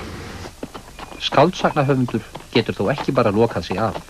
Hann verður líka við að sér efni, kynnast sérstæðu fólki og Halldór fór margar ferðir út á land í þessu skyni. Ef maður fer út á landsbyggðina og talar við það fólk en það rótgróið, þá fyllir það hjá manni sagnabelgin á stuttum tíma, svoleiðis að maður hefur nóg í marga reyfara þegar maður kemur tilbaka. Það nú að vissu leyti aukaatriði hvað maður stattur þegar maður skrifar bók. Oft það bara einfallega vegna þess að maður leitar til staða þar sem maður hyggur að sé meira næði heldur en er heima hjá manni. Og í þeim hring þar sem maður hittir fjöldakunningja daglega og þá leitar maður á einhvern sveitabæ eða sjávarþorp þar sem maður hefur engin sérstök sambönd við fólk og þar hef ég unnið mikið af mínum bókum og sveitabæjum og hótelum út á landi. Hann var á hótelum alla tíð, alltaf á bestu og dýrustu hótelum. Það má eiga það. Sú fjölbreytni og það ríkidæmi sem finna má í verkum Halldórs byggist ekki hvað síst á því hvað hann hefur verið duglegur að viða að sér efni á ólíklegustu stöðum. Maður að leita sjálfur að efni sem geti staðið sem undir skáldverki. Og maður leitar og reyndar finnum maður oft allt og mikið og ég segi fyrir mig ég verða oft þegar ég að byrja bók að strika út ákaflega mikið og fella út ýmsa kapítula sem ég var búinn að gera uppkasta eða jafnvel fullgera. Og þetta gerir stundum ekki nóg af því. Halldór var ekki aðeins afkastamikill skáldsagnahöfundur, heldur skrifaði mikið vanda skáldsagnagerðar og stöðu þessarar vinsælu bókmenntagreinar. Í venjulegri skáldsögu þá koma fyrir þetta og þetta margar persónur sem ráða gangi sögunar, persónar sem A og B og C og D og svo framvegis. En í viðbót við allar þessar persónur er ein ósýnileg persóna sem ekki nefnd í bókinni og það er sögumaðurinn sem stendur fyrir sögunni og býr til söguna og hann leyfði ég mér að kalla plus X af því að hann plus X hann er til viðbótar við allar aðrar persónur sem þarna koma fyrir bókinni. Þessi maður sem að þykist skrifa bókina er honum ekki ofaukið. Hvað er hann að vilja þarna? Hvernig veit hann þetta? Það er eftir sanna að hann hefur ekki verið á staðnum og er hann ekki alveg og þarf ekki bara best að skrifa leikrit þetta þá verður maður laus við þannig mann sem hefur allstað legið á hleri og verið á gæjum svona eins og gáttaþefur og gluggagjægir af profesjón. Hvernig á að losa sig við þennan leiðanlega mann? Þá kemur enn upp það atriði sem ekki er hægt að mæla á móti að svona menn, þessir anstíkilegu menn, sagnaskáld, þeir hafa sumir hverjir verið svo miklu snillingar að veröldin verið miklu fátækari ef þeir hefði ekki verið til og sett saman þessar sögur sem hægt er að sanna tiltölulega auðveldlega að séu uppspunnir og rótum eða minnst að verulegu leyti. Og þá kemur þetta mikla spursmál sem er höfuð spursmál hjá allri skáldsagnagerð að það er ekki hægt að skrifa góða skáldsögu sem hefur nokkra lífstaug eða lífsnesta nema sá maður sem skrifa bókina plus X hann sé eins ósýnilegur eins og hægt er að gera sig. Eins og væntamátti gerði Halldór sér góða grein fyrir vanda skáldsögunar á 20. öld. En hún hefur á okkar dögum ýmist verið sögð dauð eða síung. Öldin sem leið var einhver stórkostlegasta öld í skáldsögu sem verið hefur og við sem skrifum á þessar öld lifum á þeirra arfleifð að miklu leyti. Enska og franska og rússneska skáldsagan, þetta voru stórminni sem að unnu mikil afrek í skáldsögu á þessum löndum. Svo tók Ameríka við og af öllum þessum mönnum hef ég reynt að læra eins mikið og hægt var fyrir okkar tíma. En núna hefur skáldsagan verið á miklum hnignunaskeiði. Held ég minnst ég óvægt að segja, minnst skosti myndi eftir almennri bókmenntasögu myndi hún held ég vera skáldsagan núna skilgreind sem hnignandi miðill. Því var meðal annars haldið fram að það væri bókstaflega ekki nokkur ástæði til að skrifa skáldsögur öllu lengur. Það væri nýjir fjölmiðlar komnir sem að gerðu skáldsöguna ómerka og margir töldu að skáldsagan hefði þjónað hlutverki sínu og væri dautt form. Ég svaraði því eitthvað á það leið að listin að segja sögu eða þó ekki verið nema sá verknaður að segja sögu mundi alltaf verða við líði meðan fólk væri talandi og meðan menn segðu hver öðrum einhver tíðindi eða viðburði af því sem þeir hefðu annarkvort séð eða verið vitni að og það væri tómt mál að ímynda sér að menn mundu nokkurn tíma hægt að segja sögu hér á jörð meðan þeir hefðu málið.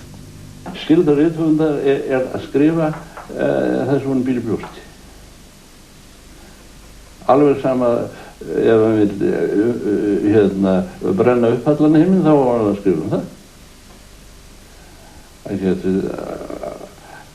Það er mjög óörugg investering að fá menn til þess að skipta skoðunum út sínu vilja.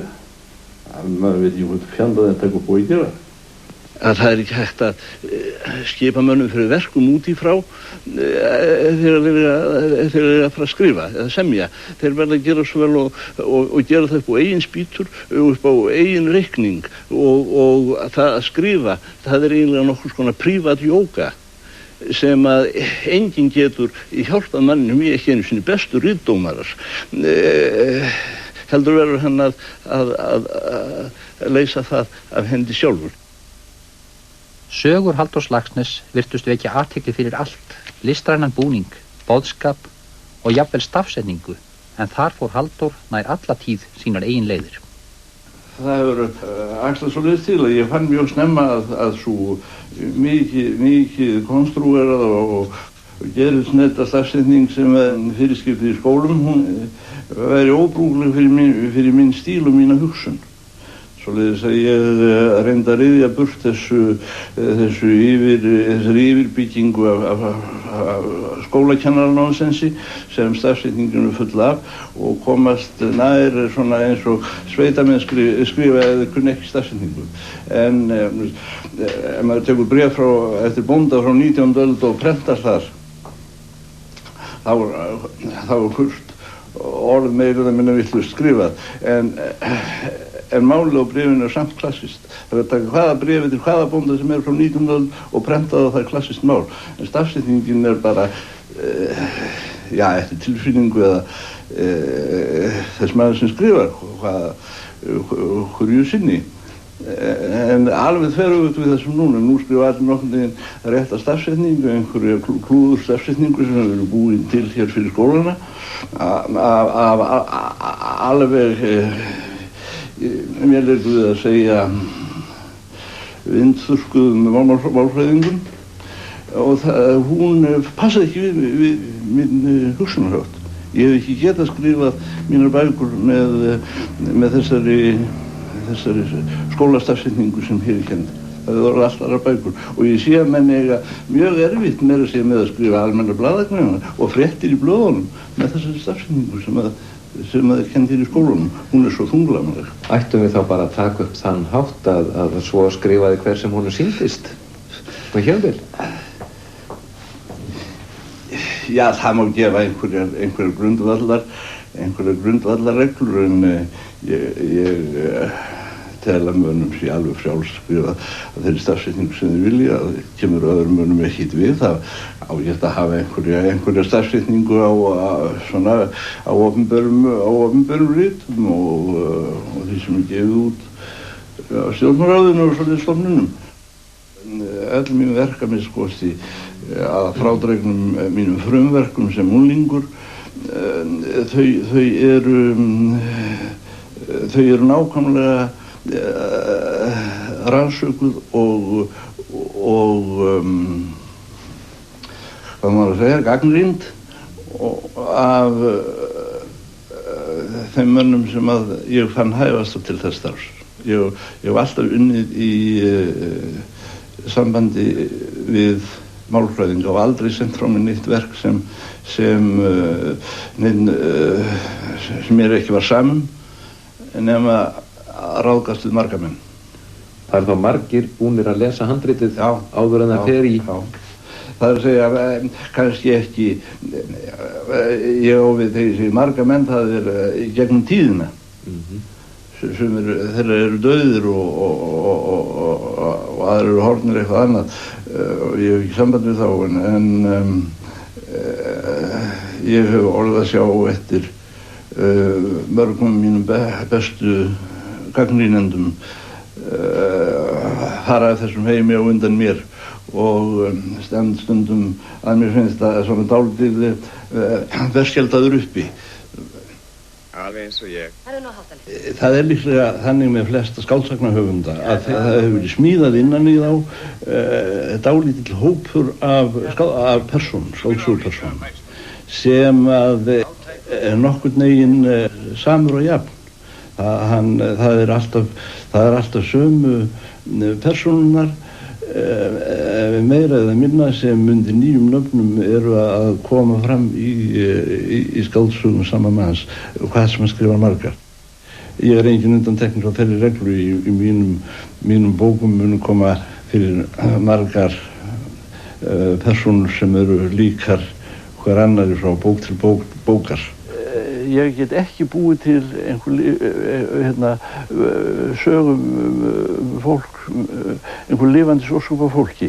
Ég verð að hafa allhverja persónu á sínum stað og lógiska bæði út af fyrir sig og í sambandi við aðrar persónur sem koma fyrir. Þetta er allt fræðileg starfsemi. Ýmsir kallar hjá mér eru furðu líkir hver öðrum án þess þó að segja þetta er alveg sami maðurinn.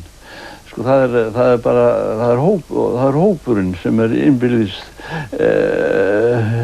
skildir hver öðrum og líkir hver öðrum. Ég skrifa nú eiginlega mestmegnis sögur úr litlu ævintýralífi. Það er helst menn sem eru svona á rölti einsamlir út í náttúrunni eins og ég hef gert mikið það sjálfur og menn sem er að reyna að finna botn í hlutunum með því að vera út af fyrir sig. Það er mikið að minni ævi hefur farið í slíkar æfingar eða hvað maður á að kalla það. Hefur þá í raunin orðið að neita þér margt bæði andlega og veraldlega til þess að geta unnið þitt starf? Nei, það hef ég ekki gert fyrir því. Ég hef aldrei neitað mér neitt sem mig langar til að gera. Það hefur ekki komið fyrir. Ég hef spurður að því af blaðfréttamönnum bæði hér og einhverjum í útlöndum hvort ég hafi ekki orðið að svelta þetta lengi til þess að verða rithöfundur. Þessi spurning er með öllu ókunnug og óskiljanleg og ósetjanleg í sambandi við sjálfan mig. En aftur á móti setja hann alltaf í samband við bókina Súlt eftir Knút Hansson sem það að maður var að svelta svo mikið til þess að vera rithöfundur. Þessi reynsla mér alveg ókunn. Já, þú ert sannarlega ekki verri rithöfundur fyrir bragðið að þú ekki þurft að svelta. Ég veit það ekki, kannski hef ég ekki orðið ennþá betri ef ég látið svelta einhvers staðar sem mér finnst eitthvað svo mikið út í bláinn og mikið bulltal að ég hef ekki tilhneigingu eða reaksjón í mér til þess að ansa því. Ég man aldrei eftir að hafa fallið úr hjá mér máltíð alla mína ævi. Hafi ég ekki verið bara slæmur í magann eða eitthvað svoleiðis. Verður ekki stundum ábyrgð höfundarins svona eins og farg þegar maður veit það að maður getur verið örlagavaldur í lífi fólks og mótar kannski heila kynslóðir sem líta til manns og ætlast til þess að maður sé leiðsögum maður í Það hef ég nú næstum hverju vanda eins og þú hefur verið fyrir mörgum kynslóðum. Já, þú segir það. Ég hef aldrei haft á hugmynd að ég væri að skrifa fyrir fólk einhvers konar lærdóma til þess að lifa eftir. Heldur til þess að vekja það til gleði og skynsamlegra athuga samfara ánægju. Já, fyrst og fremst skynsam. Já. Beita skynsemi. Já, beita skilningavitum. Skilning og skynsemi. Ég hef verið svona heldur átt við þá hugsjón. Ýmsir ætlast til þess að maður á þínum aldri og í þinni aðstöðu gjörir svo vel að sitja kyrr á fríðarstóli og láta hylla sig án þess að trufla daglega umferð. Heldur að þú eigir ekki erfitt með að sitja kristilega stilltur á ólimstindi? Verður ekki freistandi að haga þér eins og goðinn hjá Hómer og gera minnstakosti skyndi atrennur til að grípa inn í mannlífið? Já, ég held nú að við þessari spurningu verðum að senda svar að handan.